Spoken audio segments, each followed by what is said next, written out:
12th முடிச்சா என்னெல்லாம் பண்ண முடியும்? One nation one exam. ஆனால் இப்போ பயோமேக்ஸ் எடுக்காமலே டாக்டர் ஆகலாம். கடைசியில் என்ன ஆயிடுச்சுன்னா அந்த 2 எக்ஸாமில் இருந்துமே அவங்களுக்கு கால் லெட்டரும் வரல, இன்டர்வியூ லெட்டரும் வரல.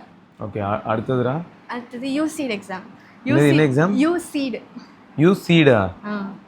யூசீடு சீடுன்னு சொல்லிட்டு 2 எக்ஸாம் இருக்கு. நம்பர் ஆஃப் ஓப்பனிங்ஸே எப்படி இருக்குன்னு பார்த்தோன்னா 17 சீட்டு தான் இருக்கும். ஆனால் அப்ளை பண்ணுறவங்க 10 லட்சம் 12 லட்சம் இருப்பாங்க. நீ ஒன்றே சொல்ல வேண்டியதானே, எல்லாத்தையும் படித்து மார்க் எடுத்தால் தாங்க முதல்ல எலிஜிபிலிட்டி வரும்னு. இப்போ இருக்கிற எக்ஸாம்ஸை விட காலேஜ் முடிச்சுட்டு இல்லை காலேஜ் பண்ணிட்டு இருக்கும்போது எக்ஸாம்ஸ் வந்து அதை விட வேஸ்ட்டாக இருக்கு. ஆமாம். வணக்கம் வியூவர்ஸ், வெல்கம் பேக். ஸோ மொத்தம் இன்றைக்கி நம்ம பவ்யா வந்து ஒரு சில டேட்டாஸ்லாம் எடுத்துகிட்டு வந்திருக்கா. எப்படின்னா என்னென்ன எக்ஸாம்ஸ் இருக்குது, என்னென்ன மாதிரியான ஆப்பர்ச்சுனிட்டிஸ் இருக்குது, ஆக மொத்தம் 12th முடித்தா என்னெல்லாம் பண்ண முடியும், நிறையா ஆப்பர்ச்சுனிட்டி இருக்குது இல்லையா? நல்ல ஒய்டாக இருக்குது. இது மட்டும் இல்லாமல் இந்த மாதிரியான ப்ரொஃபஷனல் லைனில் தான் போகணுன்னு இல்லாமல் வேறு ஒரு சில ஆப்ஷன்ஸ் கூட இருக்குது. ஆனால் நமக்கு அது அந்தளவுக்கு எக்ஸ்போஷர் இல்லை, அதனால் அதை பற்றி தெரிய மாட்டேங்குது. ஓகே, கமான், எவ்வளோ இருக்குது உனக்கு தெரிஞ்சு? டக்குன்னு ஒரு நம்பர் சொல்லணும்னா எவ்வளோ சொல்லுவேன்? நிறைய அன்னோன் எக்ஸாம்ஸ் இருக்குது. இப்போ நமக்கு தெரிஞ்சது வந்து எல்லாருக்கும் தெரிஞ்சது வந்து ஜேஇ, நீட்டு, ரொம்ப போனால் கியூட் எக்ஸாம் தெரியும். அதுவுமே கொஞ்சம் பேருக்கு தான் தெரியும். அது என்ன எக்ஸாமு? Cute, CUET. அப்படின்னா என்னதுடா? அப்படின்னா common under graduate entrance exam. அதாவது எப்படின்னா இப்போ அண்டர் கிராஜுவேட் எக்ஸாமுக்கு நம்ம எழுத போறோம்னா, அதாவது அது யூனிவர்சிட்டிஸ் ஆக்சுவலா காமன் யூனிவர்சிட்டிஸ்க்குலாம் நம்ம எங்கெங்கெல்லாம் போகலாம் அப்படின்ற மாதிரி அண்டர் கிராஜுவேட் இந்தியா ஃபுல்லா. ஆமாம், நிறைய யூனிவர்சிட்டிஸ் இருக்குது. இந்த ஜார்க்கண்டில், டெல்லியில் நிறைய யூனிவர்சிட்டிஸ் இருக்குது. ஆக்சுவலாக நான் கூட சொல்லியிருப்பேன், ஆர்ட்ஸ்க்கு கூட இப்போ வந்து ஸ்கோப் இருக்குது. அதுனா வந்து இப்போது ஆர்ட்ஸ் வந்து எல்லாருக்கும் தெரிஞ்சது என்னது, ஆர்ட்ஸ்னாலே ஸ்கோப் இல்லை அப்படின்ற மாதிரி தான். ஆனால் வந்து ஆர்ட்ஸு ஸ்கோப் இருந்து நீங்கள் போகணும் அப்படின்னா நம்ம வந்து அந்த காமன் யூனிவர்சிட்டிஸ்க்கெலாம் போகலாம் கியூட் எக்ஸாம் எழுதி. அது வந்து எப்படின்னா எத்தனை சப்ஜெக்ட் வேணால் எடுத்துக்கலாம். Maximum 5 subjects, minimum 2 subjects. இப்போ வந்து நமக்கு நல்ல 1250 தான் வந்து மேக்ஸிமம் மார்க்ஸு. இப்போ அவ்வளோ மார்க்ஸ் வந்து எடுக்கிற பசங்க, லைக் 700க்கு மேலே எடுக்கிற பசங்க வந்து டாப் யூனிவர்சிட்டிஸ்க்கு இந்த ஆர்ட்ஸ் இதுக்கும் போகலாம். இல்லை அதுலேயுமே பிடெக் இருக்குது, பிடெக்கும் இருக்குது, அதே மாதிரி லா படிக்கணும் அந்த மாதிரினாலும் நம்ம போகலாம். ஸோ வந்து அது பேர் கியூட் எக்ஸாம். இப்போ வந்து நடுவில் நான் கூட கொஞ்சம் கமெண்ட்ஸ் பார்த்தேன், எப்படி வந்து ஜேஇ, நீட்லாம் ரீஃபார்ம் பண்ண போகிறாங்க அப்படின்னு சொல்லிட்டு.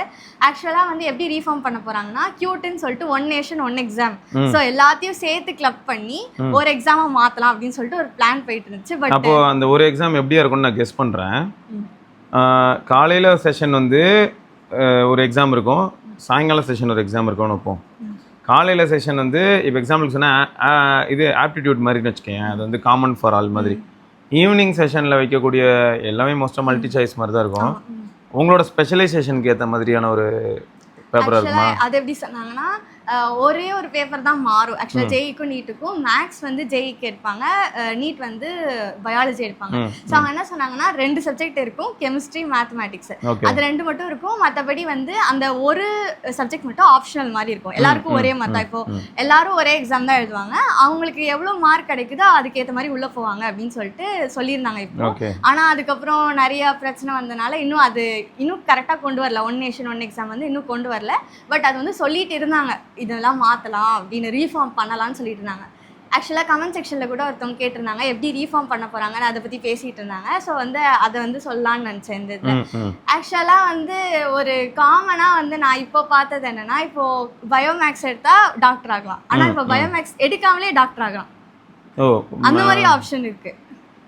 ஓகே, எப்படின்னா இப்போ வந்து 2 இயர்ஸ் வந்து 11th 12th வந்து பயோ கண்டிப்பாக எடுத்தால் தான் டாக்டர் ஆகணும் அப்படின்னு சொல்லிட்டு 2 இயர்ஸ்க்கு முன்னாடி இருந்தது. ஆனால் இப்போ லைக் 2 இயர்ஸ்க்கு முன்னாடி எப்படி மாற்றிட்டாங்கன்னா, இப்போ 11th 12th வந்து கம்ப்யூட்டர் மேக்ஸ் எடுத்துக்கலாம். எடுத்துட்டு இப்போ நெக்ஸ்ட் வந்துட்டு ப்ரைவேட்டாக நம்ம வந்து இந்த எக்ஸாம் எழுதணும், பயாலஜி எக்ஸாம் ஒரு பயோடெக்னாலஜி, இந்த 2 எக்ஸாமுக்கு நம்ம அப்ளை பண்ணி, இப்போ ஸ்டேட் போர்ட்னா ஸ்டேட் போர்ட் மூலியமா அப்ளை பண்ணணும், இல்லை சிபிஎஸ்சினா சிபிஎஸ்சி அப்ளை பண்ணுவாங்க, ஐசிஎஸ்சினா ஐசிஎஸ்சி அப்ளை பண்ணுவாங்க. இப்போ அப்படி அப்ளை பண்ணிட்டு பயாலஜி ஆர் பயோடெக்னாலஜிக்கு எக்ஸாம் எழுதணும். நம்ம அதில் பாஸ் ஆனால் போதும், நிறைய ஆஹாவோகன் மார்க் எடுக்கிறதுல பாஸ் ஆனால் போதும். பாஸ் ஆனதுக்கப்புறம் நீட் யூஜிக்கு நம்ம ப்ரிப்பேர் பண்ண ஆரம்பிச்சலாம், அதை எழுதிடலாம். ஸோ நம்ம வந்து இப்போ 11th 12th பயோ எடுக்கணுன்ற கட்டாயம் கிடையாது. ஓகே, இப்போ 11th 12th எனக்கு பிடிச்சிருக்கு, நான் கம்ப்யூட்டர் வந்து பார்க்குறேன் அப்படின்னு சொல்லிட்டு அதை பண்ணாலும் இந்த பக்கம் வந்து இந்த ஒரு எலிஜிபிலிட்டி எக்ஸாம் மாதிரி இதை எழுதிட்டு அதுக்கப்புறம் திரும்ப நீட் ப்ரிப்பேர் பண்ணலாம். ஸோ அந்த மாதிரி ஆப்ஷன்ஸ் இருக்குது. அதே மாதிரி இப்போ வந்து இன்ஜினியரிங் முடிச்சிட்டோம், ஆனால் இப்போ வந்து டாக்டர் ஆகணும்னு ஆசை இருக்குது அப்படின்னாலுமே பண்ணலாம். இதே மாதிரி பயாலஜி எழுதி அதுக்கப்புறம் போகலாம். இன்ஜினியரிங் முடிச்சுட்டு திரும்ப ஓகே, அதாவது கம்ப்யூட்டர் சயின்ஸு இதெல்லாம் பேப்பராக வச்சு நான் படிச்சிடுறேன், மேக்ஸ் கம்ப்யூட்டர்லாம் வச்சு படிச்சிடுறேன் எப்போ 12th. அப்புறம் இன்ஜினியரிங் போயிடுறேன், இன்ஜினியரிங் முடிச்சிடுறேன். இப்போ நானும் எம்பிபிஎஸ் பண்ணணும்னு ஆசைப்பட்றேன் அப்படின்னா இந்த எக்ஸாம் எழுதுனா போதும். எழுதி நீட் யூஜி நெக்ஸ்ட்டு படித்து எழுதணும்னா எழுதலாம். ஸோ வந்து இந்த மாதிரி நிறைய ஆப்ஷன்ஸ் இருக்குது. நான் வந்து மெயினாக வந்து என்ன எக்ஸாம்ஸ்லாம் இருக்குது அப்படின்னு சொல்கிறது தான் வந்தேன். இப்போ வந்து ஒரு சில ஸ்டூடெண்ட்ஸ்லாம் எப்படி இருப்பாங்கன்னா ரிசர்ச் சைடு வந்து ரொம்ப ஆர்வமாக இருப்பாங்க. எப்படின்னா இப்போது ஏதாவது ஒன்று கண்டுபிடிக்கிறாங்கன்னா அவங்க வந்து அதை பற்றி டீப்பாக கண்டுபிடிப்பாங்க. அதை எப்படிலாம் நம்ம இன்னும் இன்னோவேட் பண்ணலாம். ஆக்சுவலாக ரெண்டு மெத்தட் தான் இருக்குது. ஒரு மெத்தட் எப்படின்னா ஃபஸ்ட்டு வந்து ஒரு ப்ராப்ளம் கண்டுபிடிச்சி அதுக்கு சொல்யூஷன் கண்டுபிடிக்கிறது. இப்போ அந்த மாதிரி இருந்தாங்கன்னா அவங்க வந்து இன்ஜினியரிங் சைட் போகலாம். ஏன்னா ப்ராப்ளமும் தெரியுது, சொல்யூஷனும் கண்டுபிடிக்கிறாங்க. இப்போ ரிசர்ச் சைட் போகிறாங்க அப்படின்னா அவங்களுக்கு வந்து ஒரு ப்ராப்ளம் ஏன் எதுக்கு எப்படிலாம் வருதுன்னு சொல்லிட்டு அவங்களுக்கு டீப் ரிசர்ச்சிங் நாலேஜ் இருக்கணும். அதே மாதிரி அந்த ரிசர்ச் வந்து நெக்ஸ்ட்டு எப்படிலாம் கொண்டு போகலாம். இப்போ ஃபார் எக்ஸாம்பிளுக்கு வந்து இப்போது நான் பார்த்தப்போ பேன்க்ரியாட்டிக் கேன்சருக்கு வந்து இப்போ வந்து ஒரு மெடிசன் கண்டுபிடிச்சிருக்காங்க. எப்படின்னா அதுவுமே ரிசர்ச்சர்ஸ் வச்சு லைக் நிறைய இயர்ஸ் போச்சு. இப்போ தான் வந்து 35% ஆஃப் அக்செப்டன்ஸ் ரேட்ஸ். ஆக்சுவலாக 35% தான் முன்னாடி வந்து அதுக்கப்புறம் பேன்க்ரியாட்டிக் கேன்சர் வந்ததுக்கப்புறம் 35% பீப்புள் தான் வந்து லைக் அடுத்து மூவ் ஆனவாங்க. அதுவுமே 7 years தான் கிட்ட அவங்களால லிவ் பண்ண முடியும் அந்த கேன்சரோட. ஆனால் இப்போ வந்து 90% ஆஃப் அக்செப்டன்ஸ் ரேட் கொண்டு வந்துட்டாங்க. ஸோ இந்த மாதிரி ரிசர்ச் பண்ண முடியும் அவங்களால. எதனால வருது, ஏன் வருது அப்படின்ற மாதிரி ரிசர்ச் பண்ண முடியுதுன்னா அவங்க வந்து என்ன மாதிரி பாத்லாம் யூஸ் பண்ணலாம் அப்படின்னா ஒரு எக்ஸாம் இருக்குது. நான் வந்து எழுதினேன் ஆக்சுவலாக ஐசர் ஆப்டிடியூட் டெஸ்ட் அப்படின்னு சொல்லிட்டு. அது வந்து மொத்தம் இந்தியாவில் 7 ஐசர்ஸ் இருக்குது. இந்த ஐசர்னா வந்து Indian institute of science research engineering வராது ஆக்சுவலாக எஜுகேஷன். ஏன்னா ஆக்சுவலாக வந்து ஐசர்ஸ் வந்து நான் வந்து போத் அட்வான்டேஜஸ் டிஸ்அட்வான்டேஜஸ் ரெண்டுமே சொல்கிறேன். ஐசர் ஆப்டிடியூட் டெஸ்ட் வந்து ஆக்சுவலாக நான் எழுதும் போதே மொத்தமாகவே 3.5 lakhs பேர் தான் எழுதியிருந்தாங்க. ஆனால் நான் வந்து எக்ஸாம் ஹால் போனப்போ யாருமே வந்து இங்கே தமிழ்நாட்டில் இருந்த மாதிரி இல்லை. நிறைய பேர் வந்து நார்த் இந்தியன்ஸு அந்த மாதிரி வந்திருந்தாங்க. அதே மாதிரி என்னென்னலாம் நான் பார்த்தேன்னா ஆக்சுவலாக அதில் வந்து நம்ம தான் ஃபார்முலா கண்டுபிடிக்கணும். அந்த கொஷின்ஸ்லாம் எப்படி இருக்குன்னா நம்ம ஒரு ஃபார்முலா கண்டுபிடிக்கணும். ஏற்கனவே ஒரு ஹைப்போதிசிஸ் அதெல்லாம் வச்சு நம்மளா உருவாக்கணும், நம்மளா செய்யணும், நம்மளா ரிசர்ச் எப்படி ஓரியன்டாக இருக்குமோ அந்த மாதிரிலாம் கண்டுபிடிக்கணும் ஐசர் ஆப்டிடியூட் டெஸ்ட்டில். அதுவும் அப்படின்னா நெக்ஸ்ட்டு வந்து நேஷ்னல் என்ட்ரன்ஸ் ஸ்க்ரீனிங் டெஸ்ட்டுன்னு சொல்லுவாங்க. இது 2 அட்வான்டேஜஸ் என்னென்னா ஆக்சுவலாக இதில் படிக்கிறவங்களுக்கு வந்து ஸ்டைஃபன்ஸ் வரும். இப்போ நம்ம இன்ஜினியரிங்னா ஏகப்பட்ட ரூபா கொடுக்குறோம்ல, ஏகப்பட்ட மணி போகுது, அந்த மாதிரி இருக்காது. ஸ்டைஃபன்ஸ் வந்து அவங்க கொடுப்பாங்க. லைக் கவர்மெண்ட்லேருந்தே ஸ்டைஃபன்ஸ் கொடுப்பாங்க ஐசரில் படிக்கிறவங்களுக்கு. ஆக்சுவலாக அவங்க வந்து ரொம்ப மினிமமாக லைக் மணி வந்து ரொம்ப மினிமமாக எடுத்தாலே போதும். லைக் 10,000 15,000 அதுக்குள்ளே வந்து பார்த்தோம்னா அவங்களுக்கு ஸ்டைஃபண்டுமே வரும் அதுக்கு. அதே மாதிரி என்னென்ன அட்வான்டேஜஸ் இருக்குன்னா அவங்க வந்து ரிசர்ச் பண்ணலாம். லைக் ஸ்டடீஸ் பண்ணிட்டு இருக்கும்போதே ரிசர்ச் சைட் பை சைட் பண்ணலாம், பேப்பர்ஸ் ரிலீஸ் பண்ணலாம், பப்ளிஷ் பண்ணலாம். ஸோ இந்த மாதிரி வந்து ஆசை இருக்கிறவங்க வந்து போகலாம். ஆனால் என்ன டிஸ்அட்வான்டேஜஸ்னால் மொத்தம் 10 years படிக்கணும். அதுக்கு 10 years படிக்கணுமா? 4 years வந்து பிஎஸ், 1 year வந்து எம்எஸ், அதுக்கப்புறம் வந்து பிஹெச்டி பண்ணணும். ஆக்சுவலாக அந்த 7 ஐசர்ஸுமே வந்து ஒன்று வந்து இங்கே இருக்குது, திருப்பதியில் ஒன்று இருக்குது, அது வந்து திருவாண்டம் இருக்குது. ஆக்சுவலாக நான் கீழே சவுத்தில் வந்து இந்த 2 இடத்துல சொல்கிறேன். மேலே வந்து நிறைய இடத்துல இருக்குது. ஆக்சுவலாக 7 மிச்சம் 5 வந்து மேலே பெஹ்ராம்பூரில் இருக்குது, பெஹ்ராம்பூரில் இருக்குது, அப்புறம் வந்து போபாலில் இருக்குது. எல்லாம் பிபியாக வந்ததுனால ஓரளவுக்கு. ஸோ அந்த மாதிரி வந்து நிறைய ஆப்பர்ச்சுனிட்டிஸ் இருக்குது. ஆனால் நான் டிஸ்அட்வான்டேஜஸ்ன்றப்போ அந்த 10 வருஷம் படிக்கணும். 10 வருஷம் வந்து ரிசர்ச் பண்ணுறதுக்கு மட்டுமே நம்ம இன்வெஸ்ட் பண்ணணும். இன்னொன்று என்னென்னா ஐஐடி அதே மாதிரி நெஸ்ட்டு இது ரெண்டுக்குமே வந்து ப்ராப்பர் கோச்சிங் சென்டர்ஸ் கிடையாது. அந்த 2 years வந்து நம்மளாக படிக்கணும். அதே மாதிரி செகண்ட் என்ன ப்ராப்ளம்ஸ்லாம் எனக்கு தெரிஞ்சதுன்னா இப்போ உள்ளே போயிடுவாங்க ஒரு சில பசங்க வந்து எனக்கு ரிசர்ச் தான் பிடிக்கும் அப்படின்னு சொல்லிட்டு போயிடுவாங்க. அப்புறம் அது வந்து ரொம்ப காம்ப்ளிகேட்டட் ஆனதுக்கப்புறம் பாதியிலே விட்டு வந்துடுவாங்க. பாதியிலனா ட்ராப் எடுத்துருவாங்க. எப்போ பிஹெச்டி லெவலுக்கு போயா இல்லாட்டி ஃபர்ஸ்ட் இயர்லேயே சொல்கிறேன். ஃபர்ஸ்ட் இயர்லேயே வந்துட்டு இல்லை வேண்டாம் அப்படின்னு சொல்லிட்டு. அதே மாதிரி தெரிச்சிடுறாங்க ஐசர். அதே மாதிரி நெக்ஸ்ட்டு இந்த 2 எக்ஸாம் எழுதிட்டு ஆக்சுவலாக உள்ளே போனதுக்கப்புறம் நான் அப்புறம் தான் நிறைய பேருக்கு தெரியும். ஆக்சுவலாக இன்ஜினியரிங் காலேஜஸில் எல்லாமே பிளேஸ்மெண்ட் செல்னு ஒரு செல் இருக்கும். அதில் வந்து என்ன பண்ணுவாங்கன்னா அவங்கள வந்து ட்ரெயின் பண்ணுவாங்க இந்த பிளேஸ்மெண்ட்டுக்கு இப்படின்னு சொல்லிட்டு. ஐசர்ஸில் வந்து பிளேஸ்மெண்ட்டே கிடையாது, பிளேஸ்மெண்ட் செல்லும் கிடையாது, ரிசர்ச் தானே பிளேஸ்மெண்ட். அதனால 2% பீப்புள் தான் வெளியே வருவாங்க, வேலை வேணும்னு சொல்லிட்டு வெளியில் வருவாங்க. மீதி எல்லாம் ரிசர்ச் பண்ணிகிட்டே இருப்பாங்க. ஸோ நம்ம 10 வருஷம் படிக்கலாம் அப்படி வந்து யோசிக்கிறவங்க மட்டும்தான் அதுக்குள்ளே போக முடியும். 10 வருஷம் படிக்கிறது, அதை தாண்டி வந்து ஃபஸ்ட்டு ரிசர்ச் பண்ணணும், அந்த மைண்ட் செட்லாம் இருக்கணும். Okay, nice. அதே மாதிரி நெக்ஸ்ட் எக்ஸாம் வந்து எழுதினாலுமே அதில் என்ன ப்ராப்ளம்லாம் இருக்குன்னா இப்போ வந்து அது வந்து அக்செப்டன்ஸ் ரேட் வந்து ரொம்ப கம்மி. ஆக்சுவலாக வந்து 2 தான். நைசர் நெக்ஸ்ட் எக்ஸாம் எழுதுனா நைசர் போகலாம். அதே மாதிரி ஒரு ஒரு காலேஜ் இருக்குது மும்பையில், அந்த காலேஜுக்கு மட்டும்தான் போகலாம். 2 காலேஜுக்கு மட்டும்தான் உங்களால் போக முடியும். ஆமாம். அதே மாதிரி ஐஐடி எழுதுனா மொத்தம் 7 ஐசஸ் தான். ஸோ ஒன்லி அக்செப்டன்ஸ் ரேட் வந்து ரொம்ப கம்மி தான். அதனால வந்து நான் எழுதினேன். ஆனால் வந்து எனக்கு நான் ரிசர்ச்க்கு அப்புறம் நான் இவ்வளோ ப்ராப்ளம்ஸ் இருக்குன்னு தெரிஞ்சதுக்கப்புறம் வேண்டாம் நம்ம இன்ஜினியரிங்கே போகலாம். இன்னொன்று என்னென்னா எனக்கு என்ன தோணுச்சுன்னா நான் வந்து ஒரு ப்ராப்ளம் கண்டுபிடிச்சி சொல்யூஷன் கொடுக்குற மாதிரி தான் எனக்கு அடாப்ட் ஆன மாதிரி இருந்தது. அதனால் நான் ரிசர்ச் சைட் போகல. இப்போது உங்களுக்கு சாய்ஸ் இருந்ததுன்னா நீங்கள் எதுக்கு போயிருப்பீங்க? இது 2 எனக்கு சாய்ஸ் இருந்தாவா? ரொம்ப கஷ்டமான கேள்வியெல்லாம் கேட்குறாளே, ஏதோ ஈஸியாக கேட்டால் பரவாயில்ல. ரிசர்ச் பண்ணுற அளவுக்கு மைண்ட் வந்து அதான்டா, இதில் வந்து மைண்ட் செட்னு ஒன்று இருக்குடா. நீ இன்ஜினியரிங் பக்கம் போனேன், அட்லீஸ்ட் உங்களுக்கு வந்து நான் ஒன்று அப்சர்வ் பண்ணதில் சொல்கிறேன். உனக்கு வந்து இப்போது ஓரளவுக்கு மெடிக்கல் சயின்ஸில் என்ன அட்வான்டேஜஸ் இருக்குது, அதில் இன்ஜினியர்ஸ்க்கு என்ன ரோல் இருக்குன்ற ஒரு புரிதல் இருக்குது. இப்போ நாங்கள் அதாவது ஒரு லேட் 80s இல்லாட்டி 90s பிறந்தவங்களுக்குலாம் எப்படி இருந்திருக்கோன்னு பார்த்தோன்னா 12th முடிக்கிறோம் அடுத்து என்ன அப்படிங்கிறதுக்கான கிளாரிட்டியே இல்லாத ஒரு 60% ஆஃப் பாப்புலேஷன் இருந்திருப்பாங்க. 12th வரைக்கும் முடிச்சிருப்பாங்க, அடுத்து என்ன தெரியாது, என்னது அடுத்து அப்படின்னு கேட்பாங்க. அடுத்து வந்து காலேஜ் போகணுண்டா அப்படின்னா அப்படியா, இப்படி வந்து செட் ஆஃப் பாப்புலேஷன் இருந்தது. ஸோ இப்போ எனக்கு எப்படி இருக்குது அப்படின்னு பார்த்தா, ஃபர்ஸ்ட் ஆஃப் ஆல் இந்த 2 ஆப்ஷனை எனக்கு வந்து அப்போ யாராவது என்கிட்ட சொல்கிறாங்க அப்படின்னு வைப்போம். அப்போ சொல்லும்போது ஆசையில் ஒரு பயங்கரமான ஒரு அந்த மோட்டிவேஷனில் நானும் போய் ரிசர்ச் பண்ணுறேன் அப்படின்னு தோணலாம். ஆனால் ப்ராக்டிகாலிட்டி வச்சு பார்க்கும்போது எனக்கு தெரிஞ்சு எண்ட் ஆஃப் தி டே நம்ம என்ன பண்ண முடியும், நம்மளால் என்ன பண்ண முடியும் அப்படின்னு இருக்குல்ல. அது வந்து அந்த பாயிண்ட் வச்சு பார்க்கும்போது நானும் இன்ஜினியரிங் பக்கம் தான் ஓடி இருப்பேன் 2 ஆப்ஷனை பார்க்கும்போது. ஏன்னா 10 வருஷம் அதுக்கப்புறமும் கூட பார்த்தோன்னா உனக்கு ஒர்க்குங்கிற மாதிரி இருக்காது. அப்படி ஒர்க்குங்கிற மாதிரி இருக்கணும் அப்படின்னா இதில் நீ வந்து இவ்வளோ நாளாக என்னென்ன கண்டுபிடிச்ச, உன்னோட ப்ராக்ரஸ்ஸு, உன்னோட தீசிஸ் மாதிரி நீ என்னெல்லாம் வச்சுருக்கியோ அது எல்லாத்தையும் வச்சு தான் இதை சார்ந்து இருக்கக்கூடிய ஏதோ ஒரு ஆர்கனைசேஷனில் நீ போய் ஜாயின் பண்ண முடியும். அங்கே ஒரு ரிசர்ச் சயின்டிஸ்ட் மாதிரி நீ இருப்ப. பட் இதெல்லாம் வந்து பாசிபிள் இல்லைன்னு நான் சொல்ல வரலைங்க. அந்த பொறுமை ப்ளஸ் ஃபோக்கஸ் இருக்கிறவங்களால பண்ண முடியும். எனக்கு மேபி அந்தளவுக்கு பொறுமை இருக்காதோ அப்படின்னு தோணுது. அதனால் நானும் வந்து இன்ஜினியரிங் பக்கம் தான் வந்திருப்பேன். அதனால் நானும் இன்ஜினியரிங்கே எடுத்தேன். அதே மாதிரி நெக்ஸ்ட் எக்ஸாம் என்னன்னா, இப்போது ஒரு சில செட் ஆஃப் பீப்புள் வந்து என்ன நினைப்பாங்கன்னா டீச்சிங்குள்ளே போகணும்னு நினைப்பாங்க. ஆனால் பேரண்ட்ஸ் என்ன சொல்லுவாங்கன்னா டீச்சிங்கில் இருக்கிற என்னென்ன ப்ராப்ளம்ஸ் இருக்குன்னு சொல்லுவாங்க. ஆக்சுவலாக வந்து ரொம்ப நேரம் நிற்கணும், எல்லாருக்கும் புரியணும், நம்ம நிறைய ப்ராக்டிக்கல் எக்ஸாம்பிள்ஸ் சொல்லணும், அதை விட நிறைய பொறுமை இருக்கணும். ஸோ ஏகப்பட்ட விஷயம் இருக்குது இப்போ டீச்சிங்குள்ளே நம்ம போகணுன்னா. ஆனால் ஒரு சில பேர் இருப்பாங்க, ஆக்சுவலாக ஃப்ரெண்ட்ஸ் நிறைய பேர் நான் பார்த்த வரைக்கும் என்ன எப்படி இருப்பாங்கன்னா லைக் ரொம்ப பொறுமையாக சொல்லிக் கொடுக்குறது, எத்தனை தடவை டவுட்ஸ் கேட்டாலும் சொல்லித்தரது, அப்படியே ஒரு சில பேர் இருப்பாங்க. அவங்களுக்குலாம் ஃபர்ஸ்ட் என்ன தோணுன்னா டீச்சர் தான் ஆகணும் அப்படின்னு தோணும்.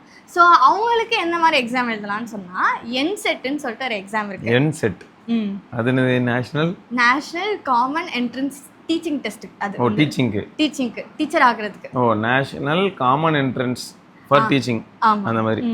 ஸோ டீச்சர்ஸ் வந்து டீச்சர் ஆகணும்னு நினைக்கிறவங்க வந்து ஆக்சுவலாக 5 years டீச்சர் ஆகணும்னா பிஎஸ்சி பிஎட் அதே மாதிரி இல்லை பிசிஏ பிஎட் அந்த மாதிரியும் காம்பினேஷன்ஸ்குள்ளே போவாங்க.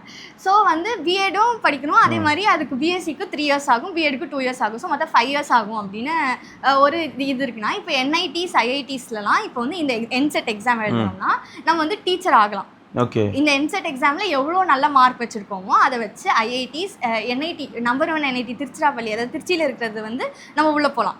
ஸோ அந்த மாதிரி நம்ம வந்து இந்த எக்ஸாம் எழுதுறது மூலமாக டீச்சிங்குள்ளேயும் போகலாம். ஸோ இந்த மாதிரி டீச்சர்ஸ் வந்து எப்படின்னா இந்த 4 வருஷத்தில் முடிச்சிருவாங்க. இந்த கோர்ஸ் நம்ம நார்மலாக வந்து வெளியில் பண்ணுறவங்களுக்கு 5 வருஷம் ஆகும். இப்போ என்ஐடிஸ் ஐஐடிஸ் இதில் பண்ணுறவங்க என்செட் மூலமாக பண்ணுறவங்களுக்கு 4 வருஷம் தான். 4 வருஷத்தில் டீச்சிங் முடிச்சிருவாங்க. அதே மாதிரி சேலரி பார்த்தீங்கன்னா ஹை பேயிங்காக இருக்கும். மற்றவங்களை பார்த்து நார்மல் பீப்புளை விட உங்களுக்கு ஹை பேயிங்காக இருக்கும். அதே மாதிரி உங்களுக்கு நெட்வொர்க் நிறையா இருக்கும். இப்போ வந்து நம்ம காலேஜே வந்து என்ஐடிஸ் ஐஐடிஸ்குள்ளே போகும்போது நிறையா பீப்புள் வருவாங்க, நார்த்லேருந்து வருவாங்க, சவுத்லேருந்து வருவாங்க. ஸோ வந்து நிறையா பீப்புளோடைய நெட்வொர்க் இருக்கிறனால அடுத்து வந்து ஒரு பெட்டர் ஆப்ஷனுக்குள்ளே போவாங்க. ஸோ வந்து ஒரு சில பேர் பேரண்ட்ஸ் வந்து இப்போது ஒரு பையனுக்கோ பொண்ணுக்கோ வந்து நான் டீச்சராக போகிறேன் அப்படின்னு யாராவது சொன்னால் முதல்ல என்ன சொல்லுவாங்க, இந்த பிரச்சனைலாம் இருக்குது, இது நீ யோசிச்சுக்கோ எப்படி இருக்க போதோ அப்படின்னு சொல்லிட்டு எல்லாமே சொல்லுவாங்க. ஸோ இந்த மாதிரியும் ஒரு ஆப்ஷன் இருக்குது. என்செட் எக்ஸாம் மூலமாக இந்த மாதிரி ஒரு ஆப்ஷன் இருக்குது.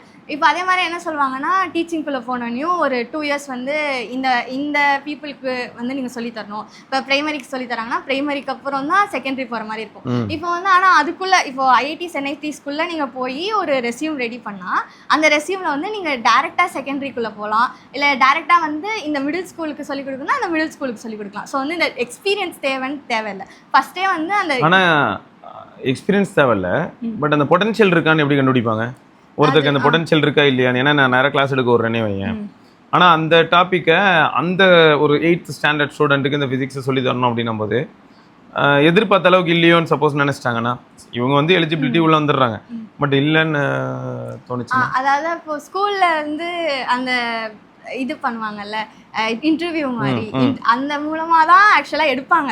என்னதான் இவங்க ஐஐடிஸ் என்ஐடிஸ்குள்ள இருந்து வெளியில வந்தாலுமே எல்லா ஒர்க்குக்குமே ஒரு இன்டர்வியூன்னு வைக்கிறப்போ ஆக்சுவலாக எல்லா இன்டர்வியூஸுமே இப்போ 7 ரவுண்ட் 8 ரவுண்ட்ஸ் கிட்ட வந்துருச்சு.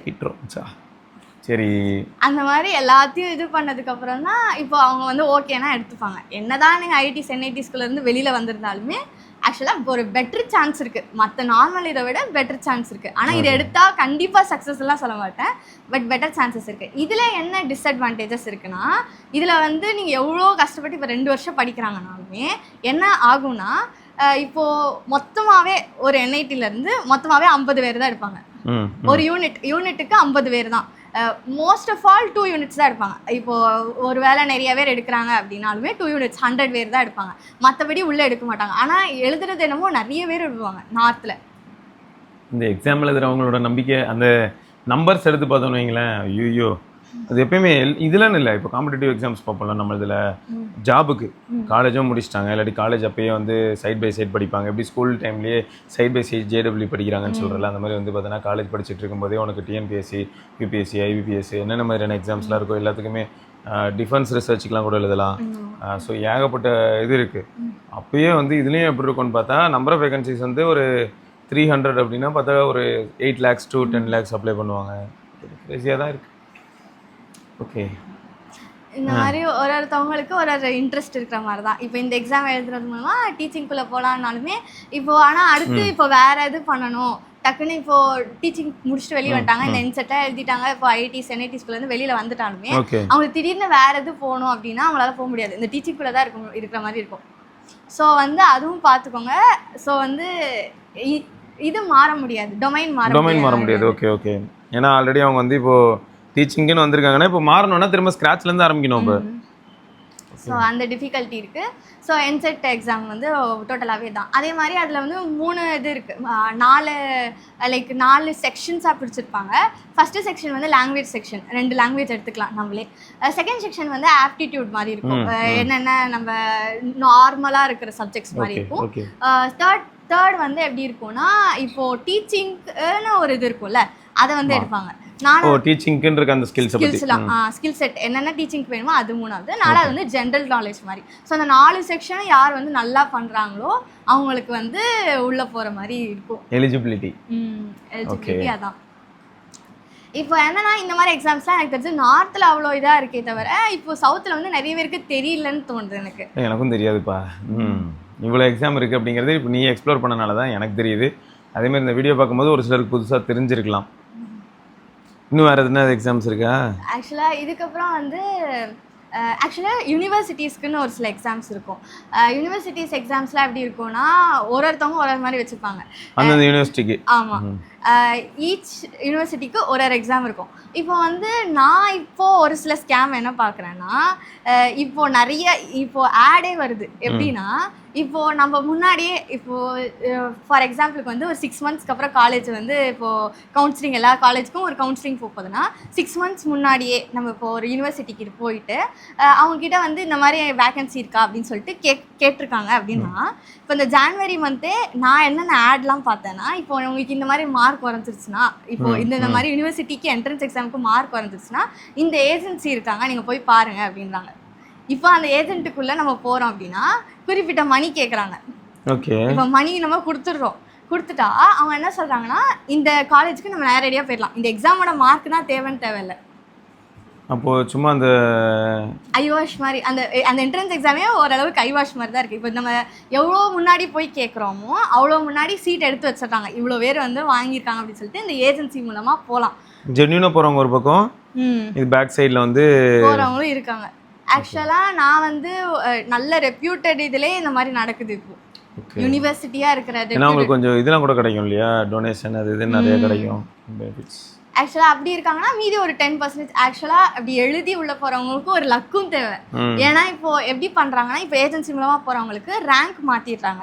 இப்போ மெரிட் மூலமாக ஒரு சில பேர் வந்திருப்பாங்கல்ல, இப்போ அவங்களோட ரேங்க் வந்து கம்மியாயிடும். ஓகே, இவங்க மேலே போனால் பின்ன அவங்க கீழே போயிடுவாங்க, கஷ்டம். ஸோ அதுக்கு வந்து ஒரு ஜென்யூனான இது வந்து இப்போ ஜேஇக்குள்ளே போகிறது. ஆனால் ஜேஇ என்ன சொல்கிறாங்கன்னா, ஜேஇக்கு வந்து அந்த இயர்ஸ் நிறைய இயர்ஸ் படிக்கணும். ஆனால் என்னென்னா ஜேஇன்னு ஒரு கேட்வே இருக்கிறனால இப்போ இந்த எக்ஸாம்லாம் எழுதணும்னு தேவையில்லை. கரெக்டு. இதுலேருந்து நம்ம எஸ்கேப் ஆயிடலாம். ஏன்னா இப்போது நிறைய பேர் எழுதுவாங்க, எழுதிட்டு அவங்களுக்கு நல்ல மார்க் வரலன்னா ஃபர்ஸ்ட் வந்து என்ன தோணும்னா, எனக்கு தெரிஞ்ச ஃப்ரெண்டோட ஃப்ரெண்டு அவன் என்ன சொன்னான்னா, ஆக்சுவலாக வந்து அவங்க எல்லா எக்ஸாமும் எழுதியிருக்காங்க, ஆக்சுவலாக ஜேஇ மூலமாகவே மார்க் வந்துருச்சு, அது மூலமே போயிடலாம். அதுக்கப்புறம் வந்து 2 எக்ஸாம் எழுதினாங்க, 2 யூனிவர்சிட்டி எக்ஸாமே நல்லா எழுதியிருக்கேன் அப்படின்னு சொல்லிட்டு கடைசியில் என்ன ஆயிடுச்சுன்னா, அந்த 2 எக்ஸாமில் இருந்துமே அவங்களுக்கு கால் லெட்டரும் வரல, இன்டர்வியூ லெட்டரும் வரல. அப்போ இப்போ என்ன பண்ணுறது? அதான் இப்போ என்ன காலேஜ் போகிறதுனே தெரியாமல் இருக்காங்க. வா, இதெல்லாம் வந்து கிரிட்டிக்கல் இல்லையா, கிரிட்டிக்கல் டிசிஷன்ஸ். ஓகே, அடுத்தது யூசீட் எக்ஸாம். என்ன எக்ஸாம்? யூசீடா? யூசீடு சீடுன்னு சொல்லிட்டு 2 எக்ஸாம் இருக்குது. ஆக்சுவலாக என்ன எக்ஸாம்னா டிசைனிங்குரிய எக்ஸாம் ரெண்டுமே. இப்போ சீடுன்றது என்னதுன்னா, அதாவது என்ன பண்ணுவாங்கன்னா டிசைனிங்க்கு, ஆக்சுவலாக அந்த டி வந்து டிசைனிங்க்கு, எல்லாமே வந்து அந்த என்ட்ரன்ஸு அதுதான் காமன் என்ட்ரன்ஸ் அந்த மாதிரி வரும். டி வந்து டிசைனிங். இதில் யூசீடு வந்து எதுக்கு போவாங்க மெயினானா, இப்போ இதுவுமே வந்து IIT Bombay, IIT Guwahati, IITs, ஒரு சில ஐஐடிஸில் இந்த டிசைனிங்குரிய எக்ஸாம். இது வந்து என்ன பண்ணுவாங்கன்னா, அது நானுமே எழுதியிருக்கேன். ஆக்சுவலாக ஆப்டிடியூட் இருக்கும். நீ எழுதியிருக்கியா? சரி, இது என்ன டிசைனிங், அது ஏதாவது ஒன்று சொல்ல. ஃபார் எக்ஸாம்பிளுக்கு வந்து இப்போ பேட்டர்ன்ஸ்லாம் இருக்கும்ல, இது எப்படி இருக்கும்னா, பேட்டர்ன்ஸ் இந்த சர்க்கிள் எல்லாமே வரைஞ்சிருவாங்க. இதில் எத்தனை சர்க்கிள் இருக்குது, எத்தனை ட்ரையாங்கிள் இருக்குது, அந்த மாதிரி ஒரு சில டைப் ஆஃப் கொஷின்ஸ் வரும். சில டைப் கொஷின்ஸ் எப்படி இருக்கும்னா, பென்சில் கொடுத்துருவாங்க. நான் எழுதும்போது இருந்தது ஒரு 5-6 பென்சில் போட்டுட்டு, பென்சிலுக்கு பின்னாடி எரேசர் இருக்கும். ஒரு சில பென்சிலுக்கு பின்னாடி எரேசர் இருக்கும், ஒரு சில பென்சிலுக்கு பின்னாடி எரேசர் இருக்காது. ஸோ எத்தனை கவுண்ட் பண்ணுன்னா, பென்சில் வித் எரேசர், அதாவது பென்சில் பேக்கில் எரேசர் இருக்குது, எத்தனை பென்சில்ஸ் இருக்குது. ஸோ அந்த மாதிரி வந்து ஆப்டிடியூட் டெஸ்ட் மாதிரி இருக்கும். இன்னொன்று என்ன கொடுத்துருந்தாங்கன்னா, நான் இது பண்ணும்போது நிறைய பசில்ஸ் மாதிரி இருக்கும். அதே மாதிரி இப்போது நம்ம பிராண்டெலாம் இருக்கும்ல, அந்த பிராண்டுக்கு ஒரு இட்டாலிக்ஸில் ஒரு இது வச்சுருப்பாங்க. இப்போது நெஸ்லேனா அது வந்து ஒரு மாதிரி வித்தியாசமாக NESTLE போட்டிருப்பாங்கல்ல, இப்போது 5 இது கொடுத்துருவாங்க. அந்த பிராண்டோடைய கேலிகிராஃபி என்ன அப்படின்னு நம்ம கண்டுபிடிக்கணும். இது அப்போ வந்து எப்படின்னா, இப்போ நான் ஆட் போர்டு பண்ணுறது, இந்த மாதிரியான விஷயங்கள் எல்லாத்துக்குமே டிசைன் பண்ணுறது, இதுக்கு ரிலேட்டடான ஒர்க்கு. நான் கூட ஒரு நிமிஷம் என்ன நினச்சேன்னா, டிசைன் சொன்னோடனே இப்போ national institute of fashion technology இருக்கா, அதுக்கு வேற எக்ஸாம். அதுக்கு என்ன எக்ஸாம்? நிஃப்ட். அதுக்கு நிஃப்ட் எக்ஸாம். நிஃப்டி இஃப்டின்னு சொல்லுவாங்க. NIFTITE. அது வந்து நீங்கள் சொல்கிற மாதிரி ஃபேஷனுக்கு. இது என்னதுன்னா, இது ஃபுல்லாகவே designing, interior designing, fashion designing, எல்லாமே டிசைனிங் ஓரியன்ட் எல்லாமே வரும். ஆக்சுவலாக அதில் வந்து 2 செக்ஷன் இருக்கும். ஃபர்ஸ்ட் செக்ஷன் வந்து ஆப்டிடியூட், நான் தப்பிச்சிட்டேன். ஆக்சுவலாக அதில் நல்ல மார்க் வந்தது. வரைகிறது சுத்தமாக வராது எனக்கு. வரைகிறது எப்படின்னா, எப்படி இருக்கணும்னா, அவங்க வந்து ஒரு சினாரியோ கொடுத்துருவாங்க, இந்த சீன் தான் வரையணும் அப்படியே. அது எப்படி கொடுத்துருந்தாங்கன்னா, ஒரு டாக் வந்து முன்னாடி 3 மீட்டர் முன்னாடி இருக்கு, டாகுக்கு 3 மீட்டர் பின்னாடி ஒரு பையன் இருக்கான், அது வந்து ஒரு பார்க்கு. இப்போ வந்து அந்த டாக் வந்து திரும்பி பார்க்குது அந்த பாயை. இப்போ இந்த சினாரியோ வந்து ஃபுல்லாக வரையணும். நான் வந்து காமனாக எப்படி நினச்சிட்டேன்னா, ஏன்னா நான் வரைஞ்செல்லாம் பார்த்தது கிடையாது. ஆக்சுவலாக எக்ஸாமுக்கு 3 வீக்ஸ் முன்னாடி தான் எனக்கு வந்து நோட்டிஃபிகேஷனே வந்தது இப்போ வருதுன்னு. ஏன்னா நம்மக்கிட்ட லேப்டாப், ஃபோன் எதுவுமே இல்லை. அதுக்கப்புறம் தான் வந்து நான் கொஞ்சம் கொஞ்சமாக வரைய ட்ரை பண்ணேன். ஆக்சுவலாக ஆப்டிடியூட் வந்து முன்னாடியே படித்தனால எனக்கு அவ்வளோவா எதுவுமே தெரில. ஆனால் வந்து டிசைனிங் வந்து வரைஞ்சு பார்க்கணும். ஸோ வந்து நான் அந்த 3 வீக்ஸ் தான் வரைஞ்சி பார்த்தேன். எனக்கு வந்து அவ்வளோவா ஐடியாவே கிடையாது. அது வந்து என்ன பண்ணணும்னா, அந்த சினாரியோக்கு ஏற்ற மாதிரி வரையணும். நான் வந்து சாதாரணமாக வரைஞ்சி வச்சுட்டு வந்துட்டேன். என் ஃப்ரெண்டு சொன்னால், ஆக்சுவலாக அவள் வந்து ஏதோ 2 இயர்ஸாக படித்தா, 11th 12th 2 வருஷமும் படித்தா. அது என்ன சொன்னான்னா, ஆக்சுவலாக டாகோடைய பாதி உடம்பு தான் தெரியணுமா வரையும் போது. அது எப்படி எனக்கு தெரியல, அது எப்படி வரைகிறதுனே. பாதி தான் தெரியணுமா, அதோட டெய்ல் வந்து பின்னாடி இப்படி தெரியணுமா, அதோட கால் 2 கால் தான் தெரியணுமா. ஏன்னா பின்னாடி டாக் வந்து பின்னாடி பார்க்குற மாதிரி இருக்குல்ல, அப்போ முன்னாடி எதுவுமே வரையக்கூடாது. ஸோ பெர்ஸ்பெக்டிவ் டெஸ்ட்டாக அது பேர். இல்லை, ஓகே, பெர்ஸ்பெக்டிவ் டெஸ்ட்னா எனக்கு புரியுது. ஏன்னா பின்னாடி இருக்க கால் தெரியும், வால் தெரியும், அது திரும்புதுங்கிறனால தலை மட்டும் திரும்புற மாதிரி தெரியும். ஆனால் பின்னாடி இருக்க ஆளை காட்டணும்னு அவசியம் இல்லை. இப்போ நாய் திரும்பி நிற்கிறது மட்டும் தான் தெரியும். பின்னாடியும் தெரியணும். பின்னாடி வந்து அதோட வியூல இருந்து நம்ம பார்க்குற மாதிரி. இப்போ நார்மலாக வரையக்கூடாது, அதுக்கு கண்ணில் என்னெல்லாம் தெரியுமோ அது மட்டும் வரையணும். ஸோ வந்து டிசைனிங்க்கு வந்து ஆக்சுவலாக எல்லாருமே இதெல்லாம் படிக்கிறாங்க 2 இயர்ஸ். இப்போ அவள் படித்தா, ஆனால் அவளுமே என்ன சொன்னால் அவளுமே கிராக் பண்ணலை, அதனால வந்து இப்போது நாட்டா எழுத போகிறேன் அப்படின்னா. அது வந்து ஆர்கிடெக்சருக்கு. என்னது இது? நாட்டா. நோட்டா மாதிரி சொல்கிறாளே. சரி, நாட்டா. அது எதுக்குன்னா, இப்போ ஆர்கிடெக்சர், இப்போ வீடு கட்டுறது அந்த மாதிரி பண்ணுவாங்கல்ல. ஆக்சுவலாக அதில் எனக்கு இன்ட்ரெஸ்ட் இல்லை, அதனால் நான் போவே இல்லை. அது என்ன இதுன்னு கூட நான் பார்க்கல. அது வந்து என்ன பண்ணுவாங்கன்னா, அது வந்து இப்போ அண்ணா யூனிவர்சிட்டிக்குள்ளேயுமே போகலான்றாங்க, நாட்டாஸ் கோர்ஸ் வச்சு உள்ளே போகலாம். ஸோ ஜேஇக்குமே ஜேஇ மெயின்ஸ் வந்து ஃபஸ்ட் பேப்பர் இருக்கிற மாதிரி செகண்ட் பேப்பர் வந்து ஆர்கிடெக்சருக்குன்னு ஒரு பேப்பர் இருக்குது.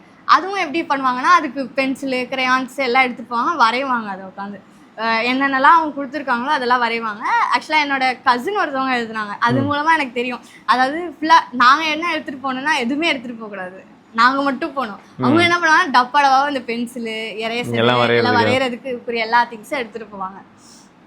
ஸோ நாட்டா வந்து இப்படி இருக்கும். ஸோ இது தவிரையுமே நிறைய எக்ஸாம்ஸ் இருக்குது. இது வந்து நான் சொல்கிறது வந்து சும்மா ஒரு மேலாப்பில் சொல்கிறேன் நான். சரி, இந்த மேலாப்பில் சொன்னீங்க, இதில் என்னெல்லாம் நீ எழுதியிருக்கேன்ற? நான் யூசி எழுதியிருக்கேன், அதே மாதிரி ஐஐடியும் எழுதினேன், நெஸ்ட்டும் எழுதினேன், அதே மாதிரி ஜேஇ மெயின்ஸ் எழுதினேன். நீட் வந்து எழுதலை நான். நீட் வந்து எனக்கு நான் போடவும் இல்லை எழுதவும் இல்லை. வேறு என்ன எக்ஸாமு? நாட்டா நெஃப்ட்லாம் எழுதலை, டிசைனிங்குரிய எந்த எக்ஸாமுமே எழுதலை. அதே மாதிரி இந்த நான் முன்னாடி ஒரு எக்ஸாம் சொன்னேன்ல, அதில் வந்து ஒரு கிட்டத்தட்ட 6 எக்ஸாம்ஸ் எழுதியிருப்பேன். அது எப்படின்னா காலையிலேருந்து இருக்கணும், அங்கே தான் ஸ்கூல் மாதிரி இருக்கும். ஆக்சுவலாக 3 hours காலையில். நான் இந்த எக்ஸாம் நான் ட்ரை பண்ணும்போது எனக்கு அப்படி தான் ஃபீல் ஆச்சு. AIEEE எக்ஸாம் இருக்கும்ல, all India engineering entrance examination. அதுக்கு வந்து அது எழுத போகும்போது அப்படி தான். இந்த காலையில் ஒன்று இருக்கும், ஆஃப்டர்நூன் ஈவினிங் ஒன்று இருக்கும். ஒரே நாளில் காலையிலையும் ஒரு எக்ஸாம், ஆஃப்டர்நூனும் ஒரு எக்ஸாம் இருக்கும்.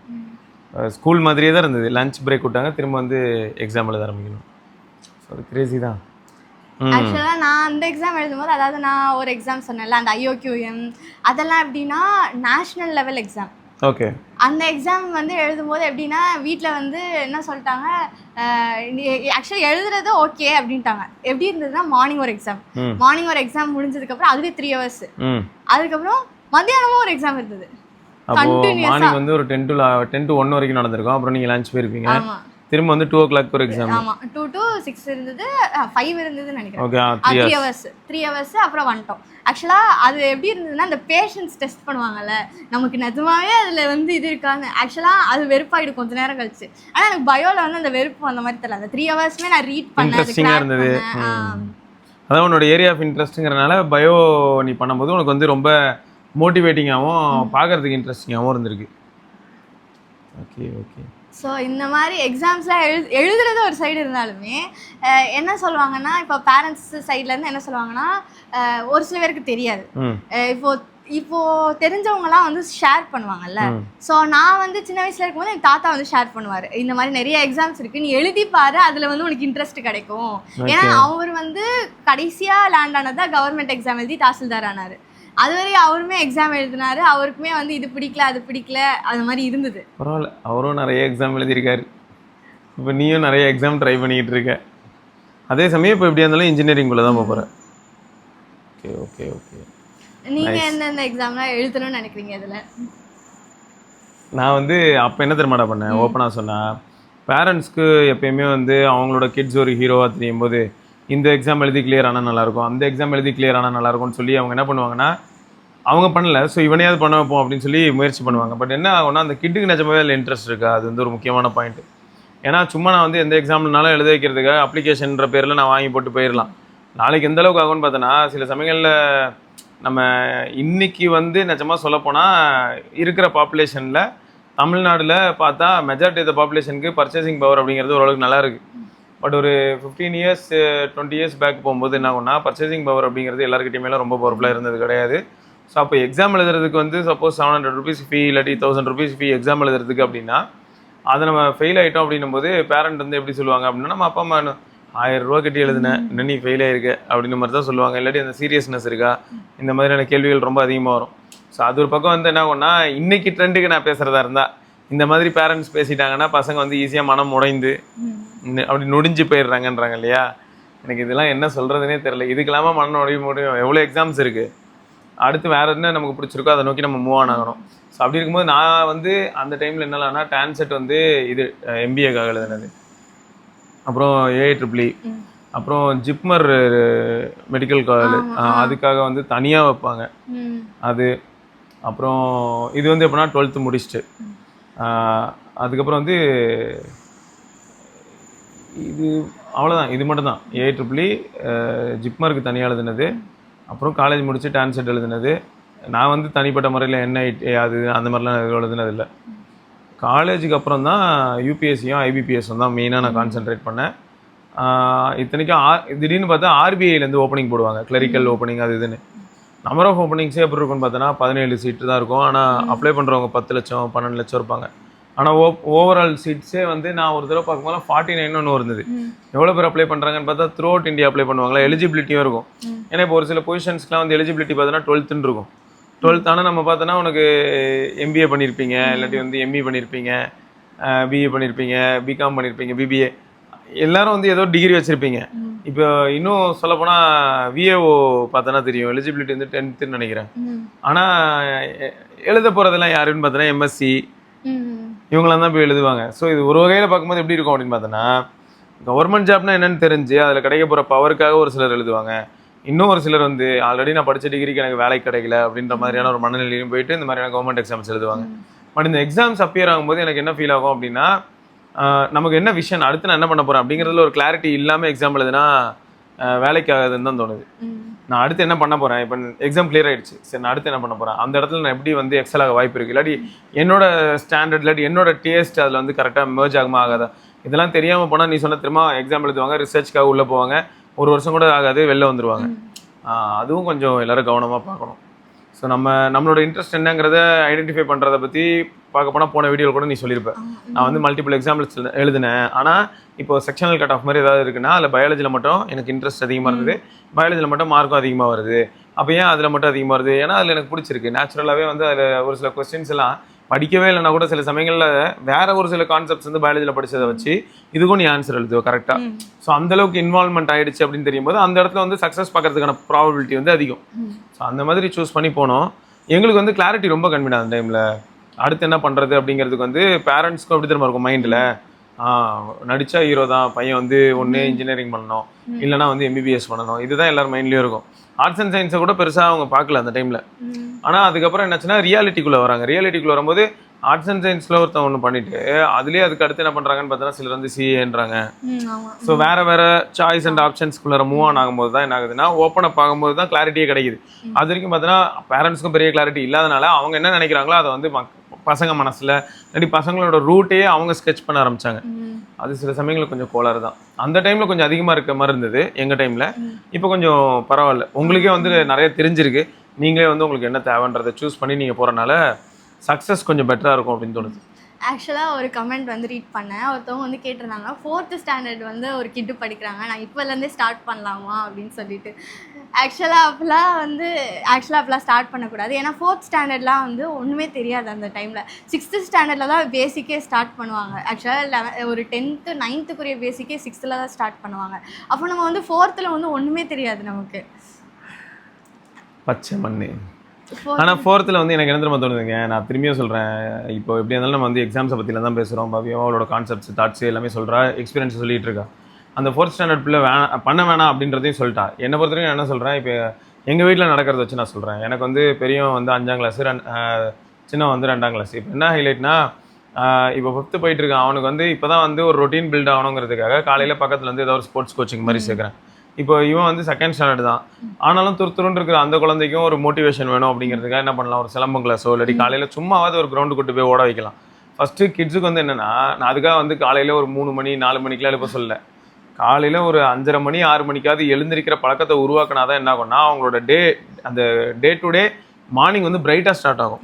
ஸோ அதை வந்து நம்ம இனிஷியேட் பண்ணலாம். இப்போதைக்கு அப்போ 4th இருக்கிற அந்த குழந்தைக்கு 4th ஸ்டாண்டர்ட் பாப்பாவுக்கு நீங்கள் என்ன பண்ணலான்னா, காலையில் ஏதாவது ஒரு புது ஆப்பர்ச்சுனிட்டி ஏதோ ஒன்று ஃபிசிக்கலாகவும் மென்டலாகவும் ப்ரிப்பேர் ஆகிறதுக்கான ஒரு சில விஷயங்களுக்குள்ள கொண்டு போகலாம். நான் அபாக்கஸ்லாம் சொல்லுங்க, அங்கெல்லாம் கொண்டு வரேன். நான் வந்து 4th ஸ்டாண்டர்டில் அபாக்கஸ் போனேன். ஆக்சுவலாக என்ன பண்ணலாம் அப்படின்ற எனக்கு ஒரு ஐடியானா, என்ன வந்து 1st ஸ்டாண்டர்ட்ல இருந்தே வந்து நிறைய எக்ஸ்ட்ரா கரிக்குலர் ஆக்டிவிட்டீஸ் வந்து சேர்த்து விட்டாங்க நிறையவே. ஸோ எனக்கு என்ன கிடைச்சதுன்னா அங்கே வந்து ஒரு சில ஃப்ரெண்ட்ஸ் இருப்பாங்க. அந்த ஃப்ரெண்ட்ஸோட அம்மா இந்த வேலை பார்ப்பாங்க, அப்பா அந்த வேலை பார்ப்பாங்க. ஸோ வந்து அவங்க வந்து ஷேர் பண்ணுவாங்க, எங்கள் வீட்டில் எப்படி இருக்குது அப்படின்னு சொல்லிட்டு. நீங்கள் ஒரு 10 ஸ்டூடெண்ட்ஸ் இருந்தாலே போதும். ஒரு 10 ஸ்டூடெண்ட்ஸ் பேசுகிறாங்கன்னா அப்போ 10 ஸ்டூடெண்ட்ஸ் ஃபாதர் மதர்லாம் என்ன பண்ணுறாங்க, ஆக்குபேஷன் எல்லாமே தெரிஞ்சிடும். ஸோ அப்போ வந்து ஒரு இன்ட்ரெஸ்ட் பில்ட் ஆகும் நமக்கு. நான்லாம் ஃபஸ்ட் ஸ்டாண்டர்ட் படிக்கும்போது ஆக்சுவலாக வந்து இங்கே இல்லை, பெங்களூரில் இருந்தேன். அங்கே வந்துட்டு என்னோட ஃப்ரெண்டோட அம்மாவும் டாக்டர், அப்பாவும் டாக்டர், 2 பேரும் வந்து ஷிஃப்ட் வைஸ் வந்து மாறி மாறி போவாங்க.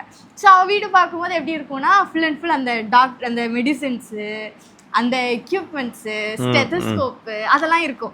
ஆக்சுவலாக அவங்க அப்படியே மேலே வச்சுருப்பாங்க. மெடிசின்ஸ்லாம் வந்து மேலே இதில் ரேக்கில் வச்சுருப்போம். ஏன்னா வந்து அது பசங்க சாப்பிடக்கூடாது, எடுத்துடக்கூடாதுன்னு சொல்லிட்டு மேலே வச்சுருப்பாங்க. நான் வந்து போவேன் அவன் வீட்டுக்கு. அவங்க அம்மா வந்து காரில் தான் கொண்டு போய் விடுவாங்க. அவங்களே ட்ரைவ் பண்ணுவாங்க.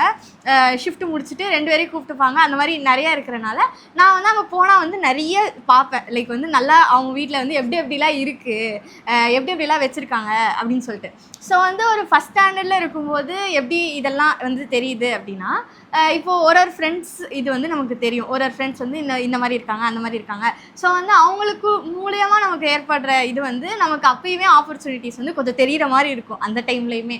ஸோ வந்து அதுக்கு நம்ம என்ன பண்ணலாம்னா நிறைய கிளாஸஸ் போகலாம். நீங்கள் சொல்கிற மாதிரி நிறைய எக்ஸ்ட்ரா. நான் வந்து அபாக்கஸ் போனேன். அதுக்கப்புறம் வந்து ஹிந்தி கிளாஸ் வந்து ஆக்சுவலாக எனக்கு ஃபர்ஸ்ட் ஹிந்தி கிளாஸ் போனேன். எக்ஸ்ட்ரா லாங்குவேஜ் ஏதாவது கற்றுக்கலாங்க, ஹிந்தின்னு இல்லைங்க, வேறு ஏதாவது கற்றுக் கொடுக்கணும்னு நினச்சாலும் கற்றுக் கொடுக்கலாம். ஹிந்தி ஆக்சுவலாக இப்போ என்ன பண்ணுறாங்கன்னா ஃப்ரெண்ட்ஸ் எக்ஸ்ட்ரா கரிக்குலர் லாங்குவேஜஸ்மே ஃபஸ்ட் ஸ்டாண்டர்டு அந்த மாதிரி சொல்கிறாங்க. அதே மாதிரி வேறு வந்து ஆக்சுவலாக பரதம் போனேன், வெஸ்டர்ன் டான்ஸ் போனேன். ஆக்சுவலாக இதெல்லாம் எதுக்குன்னா வந்து ஒரு ஃபிசிக்கல் இதுவும் இருக்கணும், அதே மாதிரி அட் த சேம் டைம் வந்து நமக்கு மென்டல் ஃப்ரீனஸும் இருக்கணும். ஸோ அந்த மாதிரி நான் ஒரு கிளாஸ் போகும்போது ஒரு பீப்புள் தெரியும், ஒரு இது வந்து வளர்ந்த மாதிரி இருந்தது.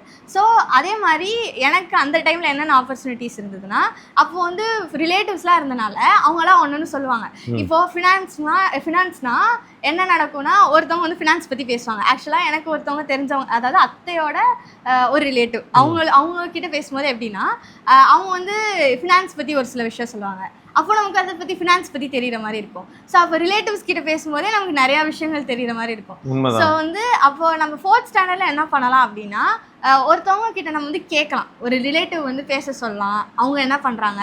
ஏன்னா குழந்தைக்கு வந்து அப்போ வந்து கிளிக் ஆகும், ஒரு சைடு வந்து ஒரு கிளிக் ஆகும், ஓகே இது போகலாம் அப்படின்ற மாதிரி அவங்களுக்கு ஃபீல் ஆகும். இதில் எது செட் ஆகுதுன்னு கண்டுபிடிக்கலாம். ஆமாம், அவங்களே வந்து ஒரு எண்ட் ஆஃப் த டே வந்து சொல்லிடுவாங்க எனக்கு இதுதான் பிடிச்சிருக்கு அப்படின்ற மாதிரி.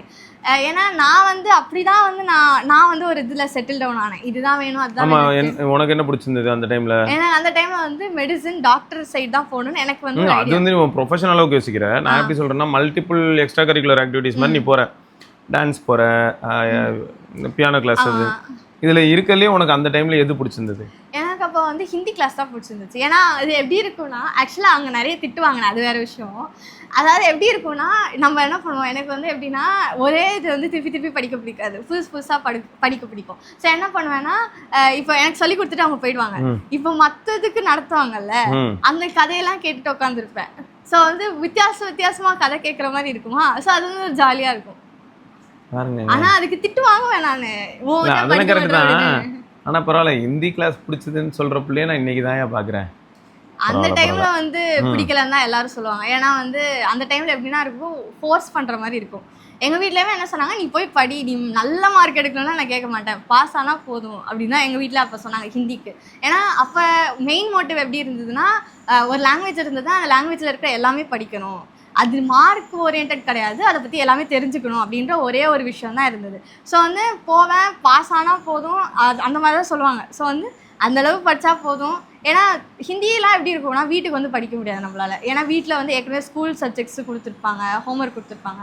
ஸோ அதுக்கு வந்து மெயினாக வந்து நம்ம கொடுக்குற லைக் நிறைய டைம் கொடுக்குற மாதிரி இருக்காது. ஸோ வந்து எக்ஸ்ட்ரா கரிக்குலர் அந்த இதெல்லாம் அங்கேயே முடிச்சுட்டு திருப்பி வர மாதிரி தான் இருக்கும். நான் அதே மாதிரி ஸ்கேட்டிங் போனேன், நிறைய கிளாஸஸ் போனேன். நான் வந்து நிறைய கிளாஸஸ் போயிட்டு ஆக்சுவலாக நிறைய விஷயம் வந்து இனோவேட் பண்ணுற மாதிரி இருந்தது, நல்லா இருந்தது. ஒரு சில இதெல்லாம் என்ன இருக்கும்னா பாதியிலே டிஸ்கண்டினியூ பண்ணுற மாதிரி தான் இருக்கும். ஏன்னா இப்போ 12th முடிச்சுட்டு நான் வந்து சிலம்பம் கிளாஸ் வந்து போனேன். 12th முடிச்சுட்டு 1 month எனக்கு சுத்தமாக முடியல, வந்துட்டேன் நான், வேணாம் அப்படின்ட்டு. ஆக்சுவலாக என் தங்கச்சி வந்து எத்தனையோ வருஷமாக போகிறா, அவளுக்கு வந்து ஒன்றும் இல்லை, அவளுக்கு வந்து ஜாலியாக போகிறா. எனக்கு வந்து இல்லை, என்னை விட்டுருங்க, நான் விட்டா போதும் அப்படின்ற மாதிரி தப்பிச்சு ஓடி வந்துட்டேன். அப்போ என்ன ஆகுதுன்னா மென்டலாக வந்து நீ அதிகமான எனர்ஜியை ஸ்பெண்ட் பண்ண ரெடியாக இருக்க, பட் ஃபிசிக்கலாக வந்து உனக்கு அவ்வளோ இன்ட்ரெஸ்ட் இல்லை. இப்போ நம்மளால் இப்போ என்ன பண்ணுவா, ஃபிசிக்கலாக கம்பு சுற்றுறதுக்கு அவளுக்கு ரொம்ப பிடிச்சிருக்கு. மென்டலாக கொண்டு போய் எங்கேயாவது திணிச்சு விட்டா அவளுக்கு கொஞ்சம் கடியாக இருக்க மாட்டிருக்கு. இந்தியாவை வந்து இல்லை இப்போ போல அப்படின்னு சொல்லி வச்சிருக்கா. ஓ, ஹிந்தி கிளாஸ் அவ போல. நீ ஆனால் எப்போ போக ஆரம்பிச்ச? நான் வந்து ஒரு ஃபர்ஸ்ட் செகண்ட் ஸ்டாண்டர்ட்லேயே போக ஆரம்பிச்சேன். 8th ஸ்டாண்டர்டில் முடிச்சிட்டேன். நான் 8th 9thலேயே ஃபுல் எக்ஸாம்ஸ் முடிச்சிட்டேன். 9th வந்து இங்கே வந்துட்டேன். இது 7thலேயே முடிச்சிட்டேன் நான் எல்லா எக்ஸாமுமே. 7thலேயே இல்லை எக்ஸாம் முடிச்சிட்டியா? என்னெல்லாம் இருக்கும்? 8 எக்ஸாம்ஸ் இருக்கும். அதாவது பிரவீன் உத்தரத் வரையும், பிரவீன் உத்தரத் வரையும் முடிக்கிற மாதிரி இருக்கும். ஆக்சுவலாக 8 எக்ஸாம்ஸு. ஒரு எக்ஸாமும் 6 months முடிக்கலாம், இல்லை 1 year கூட எடுத்து முடிக்கலாம். எங்கள் வீட்டில் என்ன பண்ணாங்க, ஃபஸ்ட்டு 2 எக்ஸாம் வந்து நல்லா பேஸ்மெண்ட் கொடுங்கன்னு சொல்லிட்டு 1 வருஷம் படிக்க வச்சிட்டாங்க. மிச்சம் எல்லாம் வந்து 6 monthsலேயே முடிச்சிட்டேன் நான். குட். அப்படியே லைட்டாக இது வந்து எல்லாருக்குமே ஆக்சுவலாக யூஸ் ஆகும். எப்படின்னா மல்டிலிங்குவலாக மைண்டு மாறும்போது சொல்லப்போனால் எதுவாக இருந்தாலும் ஃபஸ்ட்டு இனிஷியலாக எப்படி ஒர்க் அவுட் ஆகும் அப்படின்னு பார்த்தா ப்ராசஸிங் பவர் அதிகமாகும். ப்ராசஸிங் பவர் அதிகமாகும்போது தமிழில் தான் எது நம்ம யோசிப்போம், தமிழில் ஒன்று மைண்டில் ஓடும். அது அப்படியே பார்த்தோன்னா இந்த பக்கம் இன்டர்பிரட் ஆகி டகால்னு இந்த பக்கம் வந்து டிரான்ஸ்கிரிப்ஷன் மாதிரி நடக்கும். டக்குன்னு டிரான்ஸ்லேட்டும் ஆகிடும். டிரான்ஸ்லேட் ஆகி சல்லுன்னு ஓடும். வேறு லாங்குவேஜில் நம்ம பேசுவோம். ஸோ அதுக்கு கோர் வந்து நம்ம சின்ன வயசுலேருந்து பேசி பழகுனா தமிழில் தான் இருக்கும். அதே மாதிரி வேற ஒரு லாங்குவேஜில் ஒருத்தர் இருக்காரு, அவருக்கு தெலுங்கு தான் வந்து மதர் டங்கா இருந்ததுன்னா அதில் ரன் ஆகி ப்ராசஸ் ஆகி மற்றெல்லாம் டக்கு டக்குன்னு ஓடும். ஆனால் அந்த ஃப்ளூயிடிட்டி வந்து ரொம்பவே சப்ஜெக்டிவான ஒரு பாயிண்ட் தான். ஆனால் என்ன, மல்டிபிள் லாங்குவேஜஸ் பேச ஆரம்பிச்சதுக்கப்புறமா வந்து நல்ல மைண்ட் வந்து ஓப்பன் அப் ஆகும். இப்போ அப்போ உனக்கு ஹிந்தி ஓரளவுக்கு பேச வரும்? ஹிந்தி ஃபுல்லாகவே முடிச்சனால பேச வரும். ஆக்சுவலாக கடைசியாக இன்னொரு எக்ஸாம் வந்து எப்படி இருக்குன்னா அந்த பண்டிட் லெவலில் முடிப்பாங்க. அது வந்து இப்போ எப்போ எழுதுறதுன்னு சொல்லிட்டு யோசிச்சுட்ருக்கேன். ஏன்னா வந்து இப்போ ஹிந்திலாம் வந்து நமக்கு எங்கே போனாலுமே யூஸ் ஆகும். அது வந்து ஒரு அடிஷ்னல் இதுதான். அதே மாதிரி தான் ஃப்ரெஞ்சுமே. இப்போ ரெண்டுமே எனக்கு எப்படி இருக்குன்னா ரெண்டுமே பேச வரும், நல்லா பேச வரும், எழுத வரும். ஃப்ரெஞ்சு பேசுவியா? பரவாயில்லையே. ஃப்ரெஞ்சில் வந்து இது ஒரு நோக்கியா ஃபோன் அப்படின்னு சொல்லி. இது ஒரு நோக்கியா ஃபோனா? நோக்கியா ஃபோனுக்கு ஃபோனே தான்.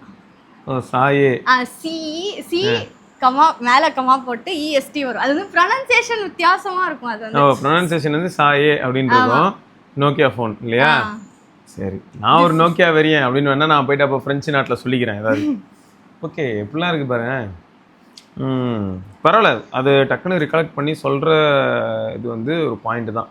இதே மாதிரி தான் நிறைய பேர் என்ன பண்ணுவாங்கன்னா ஸ்பானிஷ் படிப்பாங்க. ஆக்சுவலாக இப்போ என்ன சொல்கிறாங்கன்னா காலேஜ்லேருந்து என்ன சொல்கிறாங்கன்னா ஜப்பானீஸ் படிங்க, ஜெர்மனி படிங்க, ஸ்பானிஷ் வேண்டியதில்லை, ஏதோ 4 லாங்குவேஜில் ஃப்ரெஞ்சு ஒன்று வந்துச்சு, அதனால பிரச்சனை இல்லை. அது வந்து கொஞ்சம் இது பண்ணிடுவேன். மீதி 3 தான். ஆக்சுவலாக ஜாப்பனீஸ் ஓகே, ஜெர்மன் ஓகே, வேற வந்து மேண்டரின் வந்து ரொம்ப கஷ்டம். சைனா ஆனால் வந்து படிக்கணுன்றாங்க. மேண்ட்ரின் வந்து ஆக்சுவலாக நானும் பரத்தும் ரொம்ப நாள் டிஸ்கஸ் பண்ணோம். பரதானா தெரியல உனக்கு? நாங்கள் டிஸ்கஸ் பண்ணிகிட்டு இருந்தோம். தெரிஞ்சதுன்னா என்ன ஆகும்னா, இப்போ குளோபலாக இவங்க எல்லாரும் வந்து அவங்களோட ஜாப்பனீஸும் சரி ஜெர்மனும் சரி இவங்களும் அவங்க டாக்குமெண்ட் பண்ணுறதே ஓன் லாங்குவேஜில் தான் பண்ணுவாங்க நிறைய விஷயங்கள். ப்ளஸ் அவங்களோட ரொம்ப கோர் லெவலில் ஒர்க் பண்ணணும் அப்படின்னும் போது அவங்க லாங்குவேஜ் தெரிஞ்சால் நமக்கு கம்ஃபர்டபுளாக இருக்கும். பிஸ்னஸ் வந்து இப்போ இங்கே நம்ம அதிகமாக கேட்ஜெட்ஸ்லாம் பற்றி பேசுகிறோம். இந்த கேட்ஜெட்ஸ் எல்லாமே எங்கே மேனுஃபேக்சர் ஆகுதுன்னு உனக்கும் தெரியும். நிறைய பொருள் வந்து துவக்கமே இப்போ எப்படி இருக்குன்னா சைனாவில் அது நிறைய விஷயங்கள் நீ பார்க்கலாம். ஸோ அப்போது இந்த நம்ம சின்ன சின்ன பிராண்ட்ஸ் நம்ம சேனலில் கவர் பண்ணியிருப்போம். Ultra bro link, Portronics, Zebronics, அது இது நிறைய பிராண்ட்ஸ் இருக்குது. இவங்க எல்லாரும் என்ன பண்ணுறாங்கன்னா இருக்கலே பிரில்லியண்டான ஒரு சில ப்ராடக்ட்ஸ் வந்து சைனாவில் போய் இன்ஸ்பெக்ட் பண்ணி அங்கேருந்து சோர்ஸ் பண்ணிட்டு அங்கேருந்து அந்த ஓடிஎம் மூலமாக அப்படியே ரீபிராண்ட் பண்ணி இங்கே கொண்டு வராங்க. இதுக்கெல்லாம் வந்து சைனீஸ் தெரிஞ்சால் எப்படி இருக்கும் யோசிச்சு பாரு. இப்போ எனக்கு வந்து ஒரு சில தாட்ஸ் இருக்குது. நான் என்ன பண்ணுறேன், இந்த ப்ராடக்ட் பார்க்குறேன், சார் இந்த இடத்துல இருக்கிற இந்த பொருளை இப்படி மாற்றினா இன்னும் பெட்டர் ஆகும் அப்படின்னு எனக்கு ஒரு தாட் வருது. இதை நான் சொல்லும் போது மெஜாரிட்டி ஆஃப் த பீப்புள் அங்கே எப்படி இருக்காங்கன்னு பார்த்தீங்கன்னா சைனீஸ் தான் தெரியுது. எக்ஸாம்பிளுக்கு சொல்லணும்னா நான் ஒரு தடவை வந்து ஒரு ஆப்ரேட்டிங் சிஸ்டம், அதாவது ஆண்ட்ராய்ட்லேயே ஒரு ஃப்ளேவர் ஆஃப் ஆப்ரேட்டிங் சிஸ்டம்க்கு வந்து பீட்டா டெஸ்டிங் பண்ணிட்டு இருந்தேன். அப்போ அந்த டெவலப்பர் கிட்ட நான் பேசுகிறேன். அந்த டெவலப்பர் வந்து ஒரு சைனீஸ் டெவலப்பர். பேசும்போது இதுதான் வச்சுருந்தாங்க, லைவ் டிரான்ஸ்லேஷன் வச்சுருந்தாங்க. நான் பேசும்போது இங்கிலீஷில் பேசுவேன், அவருக்கு ஆனால் சைனீஸில் கேட்கும். அவருக்கு சைனீஸ் தான் தெரியுது. அவர் சைனீஸில் வந்து கேட்குறாரு. பக்கத்தில் வந்து ஒரு லேடி இருந்தாங்க. அவங்க வந்து அவர் சொல்கிறத ஃபுல்லாக கவனிச்சுட்டு அவங்க இங்கிலீஷில் என்கிட்ட சொல்கிறாங்க. ஸோ அப்போ என்ன ஆகுதுன்னா எனக்கு டேரெக்டாகவே சைனீஸ் தெரியும் பட்சத்தில் நான் வந்து இன்னும் அந்த டேட்டாவை இன்னும் பெட்டராகவும் கன்வே பண்ணலாம். அவருக்கு இங்கிலீஷ் தெரிஞ்சாலும் அட்வான்டேஜ் தான். பட் அந்த ஊரில் இருக்கிறவங்க வந்து பார்த்தீங்கன்னா மெஜாரிட்டி சைனீஸ் தான் பேசுகிறாங்க. ஸோ அந்த இடத்துல உனக்கு ஒரு பிஸ்னஸ் ஆப்பர்ச்சுனிட்டியோ இல்லாட்டி வந்து க்ரோத் ஆப்பர்ச்சுனிட்டியோ வந்து நீ ஹார்வெஸ்ட் பண்ண முடியும். அதனால தான் காலேஜில் வந்து உன்னை மேண்ட்ரின், அப்புறம் ஜாப்பனீஸு, ஜெர்மனி, இது 3மே அந்த 3 லாங்குவேஜும் படித்தோம்னா லைக் வேர்ல்டு வைட் ஆப்பர்ச்சுனிட்டிஸ் இருக்கும் அப்படின்ற மாதிரி சொல்கிறாங்க. ஆனால் அந்த லாங்குவேஜே வித்தியாசமாக நீ இருக்கு. ஒன்று சொல்ல வேண்டியதானே எல்லாத்தையும் படிச்சு மார்க் எடுத்தால் தாங்க முதல்ல எலிஜிபிலிட்டி வரும்னு. அது உண்மைதான். ஆனால் என்ன சொல்கிறாங்கன்னா எல்லா காலேஜ்லேயும் இதாக சொல்கிறாங்க. நான் அதை கூட ஒரு தடவை சொல்லியிருப்பேன், காலேஜுக்கு இப்போ கால் பண்ணுறாங்கனாலே இந்த லாங்குவேஜ் சொல்லித்தரோம் அந்த லாங்குவேஜ் சொல்லித்தரோம் தான் ப்ரொமோட் பண்ணுறாங்க அப்படின்னு. அடுத்து விட்டா அங்கேயும் வந்து எக்ஸ்ட்ரா ஒரு 2 பேப்பர் ஒரு செமஸ்டருக்கும் கொடுப்பாங்க போல. அதையும் வந்து நம்ம எழுதிவிட்டு ஃபெயிலான 2 பேப்பர் மட்டும் கழிச்சு விட்டு ஆல் பாஸ் அப்படின்ட்டு ஓடிடலாமா ஸ்கூல்ல மாதிரி? அது இனிமேதான் போனாதான் தெரியும். வரும் எல்லாம் வரும் போல இருக்கு. ஆக்சுவலா ஒரு கமெண்ட்ல வந்து சொல்லியிருந்தாங்க ஐசிஎஸ்சிலயுமே 10th வரைக்கும் இந்த மாதிரி ஆப்ஷன் இருக்கு, 11th 12th தான் இந்த ஆப்ஷன் இல்லை அப்படின்னு. ஓ, அதை பேப்பர் சூஸ் பண்றது அங்கிருந்தா வந்திருக்கோம். அப்போ கடைசியில் பார்த்தா விதை நான் போட்டதுன்ற மாதிரி அவன் தான் ஆரம்பிச்சிருப்பாங்க. இது எப்படி இருக்குன்னா ஒரு பக்கம் எனக்கு புரியல. நான் வந்து என்ன சொல்கிறேன், கஷ்டம் எல்லாருக்கும் இருக்கும் லைஃப்பில், வந்து பார்ட் அண்ட் பார்சல் கஷ்டம், தலைவலி எல்லாமே வந்து நம்மளை கடந்து போகும். சரியா, ஃபிசிக்கலாகவே நிறைய இஷ்யூஸ் எல்லாமே நம்மளை கடந்து போகும். அதுக்காக ஐயோ தலைவலி இல்லைனாலும் தாங்க முடியாது நான் செத்துருவேன், இந்த மாதிரி ஒரு வீக்கர் மைண்ட் செட்டை வந்து ரொம்ப நார்மலைஸ் பண்ணுற மாதிரி எனக்கு ஃபீல் ஆகுது. அதனால தான் வந்து ரிப்பீட்டடாக நிறைய இடங்கள்ல இதை சொல்ல வேண்டியதாக இருக்குது. ஃபெயிலியர் வந்து ஆப்வியஸாக நிறைய இடத்துல நடக்கும். இப்போ ஒரு ஃபோன் வாங்கி யூஸ் பண்ணுறேன், அந்த ஃபோன் வந்து ஃபஸ்ட் நான் வாங்கும்போது நல்லா தான் இருந்தது, அதுக்கப்புறம் நான் யூஸ் பண்ணிகிட்டே இருக்கேன், ஒரு அப்டேட் வருது, அந்த ஃபோன் வந்து தலைகீழ மாறுது, வீணாக போகுது, என்ன பண்ண முடியும் அதுக்காக? எதுனாலும் மாறலாம். ஃபோன் இப்படி மாறுதுன்னா லைஃப்பும் அந்த மாதிரி ஏதாவது ஒரு சில ஹார்ட் பேஸ்க்குள்ளே போக தான் செய்யும். அதை எப்படி ஹேண்டில் பண்ணுறது, அப்புறம் அதை விட்டு எப்படி மீண்டு வர்றது, அதை பற்றி தான் யோசிக்கணுமே தவிர அங்கேயே லைஃப் எண்ட் ஆகிடுச்சு அப்படிங்கிற மாதிரியான ஒரு மைண்ட் செட்குள்ளார வந்து கரண்ட் ஜென்ரேஷனை ஈஸியாக வந்து இவங்க என்ன பண்ணுறாங்க, அதை அப்படிதான்ப்பா, ஆமாப்பா இந்த இடத்துல இப்படி தான்ப்பா கஷ்டமாக தான்ப்பா இருக்கும், ஆமாம் இந்த கஷ்டத்தை தாங்க முடியாது அதனால நம்ம சூசைட் பண்ணிடணும், இல்லாட்டி வந்து இந்த கஷ்டத்தை தாங்க முடியாது அதனால இந்த கஷ்டமாக இருக்கிறதே நம்ம எதுவும் பண்ணக்கூடாது. ஸோ இப்படி வந்து வீக்கர் ஆக்கிட்டு போகிற மாதிரியே இருக்குது. அடுத்த ஜென்ரேஷன் இன்னும் வீக் ஆக்குவேன். இப்போது இதெல்லாம் வந்து யோசிக்கும் போது தான் ஷாக்கிங்காக இருக்குது. எப்படின்னா நம்மளதில் வந்து ஸ்டேட் ஃபர்ஸ்ட்லாம் இப்போ எதுவும் பெருசாக செலிப்ரேட்லாம் பண்ணுறது இல்லை இல்லையா, அதெல்லாம் வந்து ஹைலைட் பண்ணுறதும் இல்லை. இப்படியே போச்சுன்னா என்ன ஆகும்னா, நான் என்ன சொல்கிறேன், ஒரு மோட்டிவேஷன் வேணும். இப்போ ஸ்டேட் ஃபர்ஸ்ட் வர்றதுக்கே ஒரு மோட்டிவேஷன் வேணும். ஆக்சுவலாக அந்த மோட்டிவேஷன் எப்போ வரும்னா ரெகக்னிஷன் கிடைக்கணும் போது தான் அவனுக்கு வரும். கிளாஸில் வந்து எந்த ரெகக்னிஷனும் இருக்காது, 40க்கு 40 மார்க் வாங்குவேன், யாருமே வாங்க மாட்டாங்க, ஆனால் எனக்கு ரெகக்னிஷனே இருக்காது, நம்ம மதிக்க கூட மாட்டாங்க, ப்ரியாரிட்டியும் கொடுக்க மாட்டாங்க அப்படின்னா அவன் ஏன் அதை ஃபஸ்ட்டு பண்ண போகிறான்? கரெக்ட். ஆக்சுவலாக இது நீங்கள் சொல்கிறதும் உண்மைதான் அங்கிள். நான் ஒரு இடத்துல பார்த்தேன், ஆக்சுவலாக என் ஃப்ரெண்டு வந்து இன்டெகிரேட்டட் ஸ்கூல், ஆக்சுவலாக ஒருத்தவங்க வந்து கமெண்ட் பண்ணியிருந்தாங்க, நீங்கள் இன்டெகிரேட்டட் ஸ்கூல்னால் வந்து 2மே படிச்சிருக்கலாம் அப்படின்னு. ஆக்சுவலாக இன்டெகிரேட்டட் ஸ்கூல் தான் இருக்கிறதுலே ஒரு தப்பான ஒரு விஷயமே. ஏன்னா இன்டெகிரேட்டட் ஸ்கூலில் என்னென்ன நடக்குது அப்படின்றது வெளியில் அவ்வளோவா தெரியறது கிடையாது. என் ஃப்ரெண்டு படித்தனால நான் சொல்கிறேன். ஆக்சுவலாக 3 செக்ஷனு, ஆக்சுவலாக இது எங்கள் ஸ்கூல்லையுமே இருந்தது 3 செக்ஷனு. ஒரு செக்ஷன் வந்து எப்படின்னா டாப்பர் செக்ஷன் சொல்லிட்டு அவங்க பிரிச்சுடுவாங்க. ஆமாம், டாப்பர்லாம் தூக்கிட்டு போய் அங்கே போட்டுருவாங்க. நெக்ஸ்ட் செகண்ட் வந்து மிடில் ஆவரேஜாக படிக்கிறவங்க, ஃபெயிலியர்ஸ், இப்படி 3 செக்ஷனாக பிரிச்சுருவாங்க. அவள் வந்து செகண்ட் செக்ஷனில் இருந்தா. என்ன சொன்னான்னா, ஃபஸ்ட்டு செக்ஷனில் இருக்கிறவங்களுக்கு அதிகமாக ப்ரையாரிட்டி கொடுப்பாங்க. இப்போது 8 hours அவங்க எல்லாருமே 8 lakhs கட்டுறாங்கன்னா அந்த 8 lakhs வந்து அந்த ஃபஸ்ட்டு பேட்ச் ஸ்டூடெண்ட்ஸ்க்கு தான் அந்த 8 lakhs ஃபுல்லாகவே ஒரு ஒர்த்து, செகண்ட் பேட்ச் ஸ்டூடெண்ட்ஸ்க்கு கிடையாது. செகண்ட் பேட்ச் ஸ்டூடெண்ட்ஸ்க்கு என்ன செஞ்சிருவாங்கன்னா, நீங்கள் வந்து என்ன போர்டில் இருக்கோ அது மட்டும் படிங்க. இன்டெகிரேட்டட்னா என்ன சொல்லித்தரணும், ஜேயும் சொல்லித்தரணும், இன்டெகிரேட்டடாக சிபிஎஸ்சி இல்லை ஐசிஎஸ்சி இருக்காங்கன்னா ஐசிஎஸ்சி, அது 2மே சொல்லிக் கொடுக்கணும் கரெக்டாக. ஆனால் வந்து ஸ்கூலில் என்ன பண்ணிடுறாங்கன்னா, ஃபஸ்ட்டு பேட்ச் ஸ்டூடெண்ட்ஸ்க்கு நிறைய ப்ரியாரிட்டி கொடுக்குறாங்க, நிறைய டெஸ்ட் வைக்கிறாங்க, டெஸ்ட்டுக்கு அப்புறம் அதை அனாலிசிஸ் பண்ணுறாங்க. ஆனால் செகண்ட் பேட்ச் ஸ்டூடெண்ட்டுக்கு சுத்தமாக கிடையாது, தேர்ட் பேட்ச் ஸ்டூடெண்ட்டுக்கு சுத்தமாகவே கிடையாது, ஒன்றுமே கிடையாது. இதில் இன்னும் நான் பார்த்துருக்கேன்டா, இந்த அளவுக்கு இன்டெகிரேட்டட்லாம் வந்து நான் படிக்கும்போது அதெல்லாம் கிடையாது. ஆனால் இது பண்ணியிருக்காங்க. இப்போது ஃபஸ்ட்டு 11th ரிசல்ட்னு ஒன்று வருது. 11th ரிசல்ட் வந்தோடனே ரீஷஃபில் பண்ணுறாங்க. 11th ரிசல்ட்டில் டாப்பர்ஸ் எல்லாருமே, அதாவது ஃபஸ்ட்டு 50 மெம்பர்ஸ் மொத்தமாக ஸ்கோர் ஃபுல்லாக அடிக்கிட்டு அதில் first 50 members first section, next 50 members second section, next 50 members third section, next 50 members fourth, mark base பண்ணி அப்படியே கிளாஸ்லாம் பிரித்தாங்க.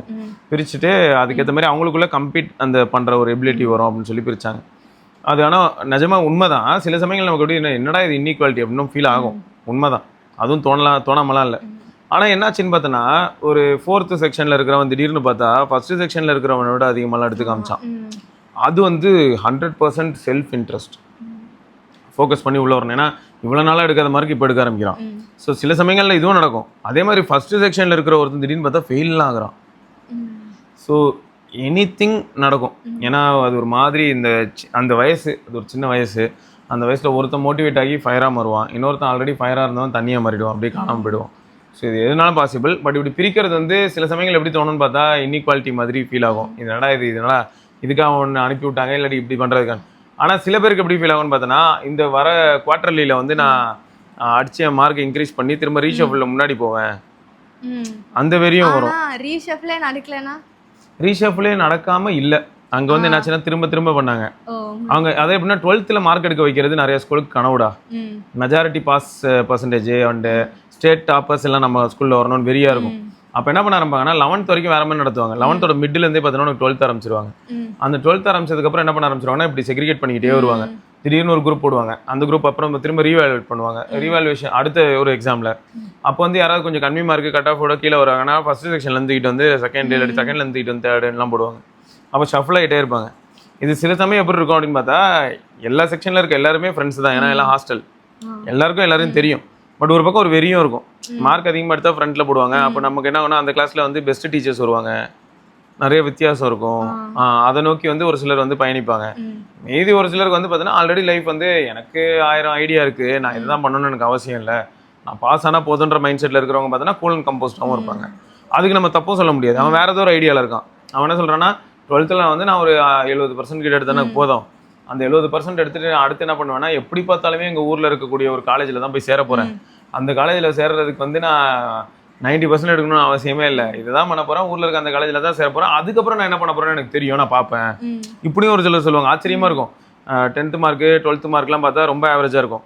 பட் காலேஜில் பார்த்தா வேறு மாதிரி இருப்பாங்க. காலேஜ் முடிச்சு பார்த்தோன்னா ரிசர்ச் பண்ணியிருப்பாங்க.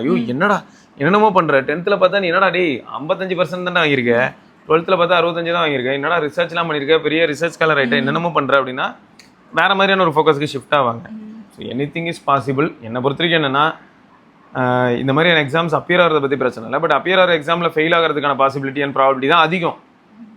நீங்கள் எவ்வளோ இடத்துல வந்து ப்ராபபிலிட்டிஸ் பார்த்துட்டு இருக்கீங்க, மொத்தமாக எவ்வளோ பேர் அப்பியர் ஆகிறாங்கன்னு யோசிங்க. இதெல்லாம் 12th எக்ஸாமா என்ன அப்பியர் எல்லாம் பாஸ் ஆகிறதுக்கு இப்போ இதில் வந்து எப்படின்னா இப்படி வேணால் ஒரு வார்த்தை சொல்லலாம். இப்போ எக்ஸாம்பிளுக்கு வந்து ஒரு டிஎன்பிஎஸ்சி எக்ஸாம் எழுதுறாங்க, எவ்வளோ பேர் எழுதுறாங்கன்னு பார்த்தா இப்போ விஓ மாதிரி இதுக்கு எழுதுறாங்கன்னா 25 லட்சம் பேர் அப்ளை ஆகிறாங்க அப்படின்னு சொன்னால் 25 லட்சம் பேரில் வந்து இப்போ சப்போஸ் இந்த எக்ஸாம் வந்து சும்மா ஒரு எக்ஸாம்பிளுக்கு சொல்லணும் 100க்கு 40 எடுத்தால் பாஸ். ஆனால் வேலைக்கு கட் ஆஃப் வந்து 65க்கு மேலே இருக்கிறவங்களுக்குலாம் வேலை அலோகேட் ஆகும். ஆனால் 40 எடுத்தாலே பாஸ். ஓகேப்பா பாஸ் ஆகிட்டேன், ஆனால் என்ன கட் ஆஃப் செட் ஆகலைப்பா, இந்த மாதிரி வேணால் சொல்லலாம் ஒரு திருப்திக்காக. பட் மற்றபடி வந்து வேறு என்ன பண்ண முடியும் எனக்கு தெரில. எல்லாருக்குமே வந்து வேலை கிடைக்கணும் அப்படின்னா எப்படி பாசிபிள்? இருக்கிற வேகன்சி எவ்வளவோ அதுக்கேற்ற மாதிரி தான் ஃபில் பண்ண முடியும். ஸோ இதெல்லாம் அப்போ அந்த இடத்துலையும் அப்படியே உடனே வந்து அப்படியே மனம் தளர்ந்து ஐயோ நான் போச்சு, என் லைஃப் போச்சு, நான் என்ன பண்ண போகிறேன்னு தெரில அப்படிலாம் கிடையவே கிடையாது. அடுத்து வேறு என்ன ஆப்பர்ச்சுனிட்டி இருக்குன்னு பார்க்கலாம், என்னன்னாலும் பண்ணலாம். ஆக்சுவலாக இப்போ இருக்கிற எக்ஸாம்ஸை விட காலேஜ் முடிச்சுட்டு இல்லை காலேஜ் பண்ணிட்டு இருக்கும்போது எக்ஸாம்ஸ் வந்து அதை விட வேஸ்ட்டாக இருக்குது. ஆமாம், அதை விட நிறையா இருக்குது. நிறைய இந்த இதை எடுத்தோம்னா இதுக்கு போகலாம் அப்படின்ற மாதிரி நிறைய ஆப்பர்ச்சுனிட்டிஸ் இருக்குது. ஆக்சுவலாக இப்போ என் ஃப்ரெண்ட்லாம் வந்து இப்போ டாக்டருக்கு போகணுன்னு முடிவு பண்ணிட்டா அந்த டாக்டருக்கு அப்புறம் என்ன எக்ஸாம்ஸ் இருக்குது அப்படின்னா அதுக்குமே நிறைய எக்ஸாம்ஸ் இருக்குது. இப்போ ஒருத்தவங்க ஃபாரின்ல இருந்து எக்ஸாம் முடிச்சுட்டு இப்போ டாக்டரிங் முடிச்சுட்டு எஃப்எம்ஜி எக்ஸாம்னு சொல்லிட்டு அந்த எக்ஸாமும் இருக்கு. அந்த எக்ஸாம் கொடூரமா இருக்கு. எனக்கு தெரிஞ்ச ஒரு சில டாக்டர்ஸ் இருக்காங்க, ரொம்ப கஷ்டப்படுறாங்க. 50% தான் பாஸ். ஆக்சுவலா 50% எடுத்தா பாஸ். ஆனா அது எடுக்கிறதே ரொம்ப கஷ்டம், பயங்கர கஷ்டம். ரொம்ப கஷ்டமா இருந்தது. இந்த தடவைலாம் வந்து எழுதின ஒரு சிலர் சொன்னாங்க கொஸ்டின்ஸ் வந்து போன தடவை வச்ச எக்ஸாம்ஸோட கஷ்டமா. 6 months ஒன்ஸ் நடக்குது. போன தடவை வச்சதோட கஷ்டம். ஒரு இது கிளியர் பண்ணிட்டு உள்ள இன்டர்னா போவாங்கல்ல, இன்டர்னுக்கு என்னென்ன மாதிரி இருக்கும் இல்லையா, லைவ் எக்ஸாம்பிள்ஸ் இல்லை, அது லைவ் எஜுகேஷன் மாதிரி நடக்கும் இல்லையா. அதுக்கப்புறம் நேராகவே அவங்க பேஷண்ட்ஸை பார்ப்பாங்க. ஏதோ ஒரு காலேஜில் ஏதோ ஒரு ஹாஸ்பிட்டலில் ஜாயின் பண்ணி அப்படியே இருப்பாங்க. அங்கே என்ன மாதிரியான ஒரு சினாரியோலாம் அவங்க எக்ஸ்பீரியன்ஸ் பண்ண வாய்ப்பு இருக்கோ அதெல்லாம் கேள்வியாக வந்துருந்துதான். இவங்க ஸ்டூடெண்ட்ஸு, இவங்க எப்படி அதை ஆன்சர் பண்ணுவாங்க? ஸோ இந்த மாதிரி ஆக்சுவலாக இதுக்கெலாம் வந்து ஒரு ஆப்ஸ் மாதிரி நிறைய ஆப்ஸ் இருக்குது. ஆக்சுவலாக வந்து இப்போ என்ன பண்ணுறாங்கன்னா, இப்போ நான் வந்து பயோமெடிக்கல் எடுத்திருக்கேன்ல, இப்போ பயோமெடிக்கல் ரிலேட்டடான ஆப்ஸ் வந்து ஒரு 5-6 இது வந்து ஏற்றி யூஸ் பண்ணுறேன்.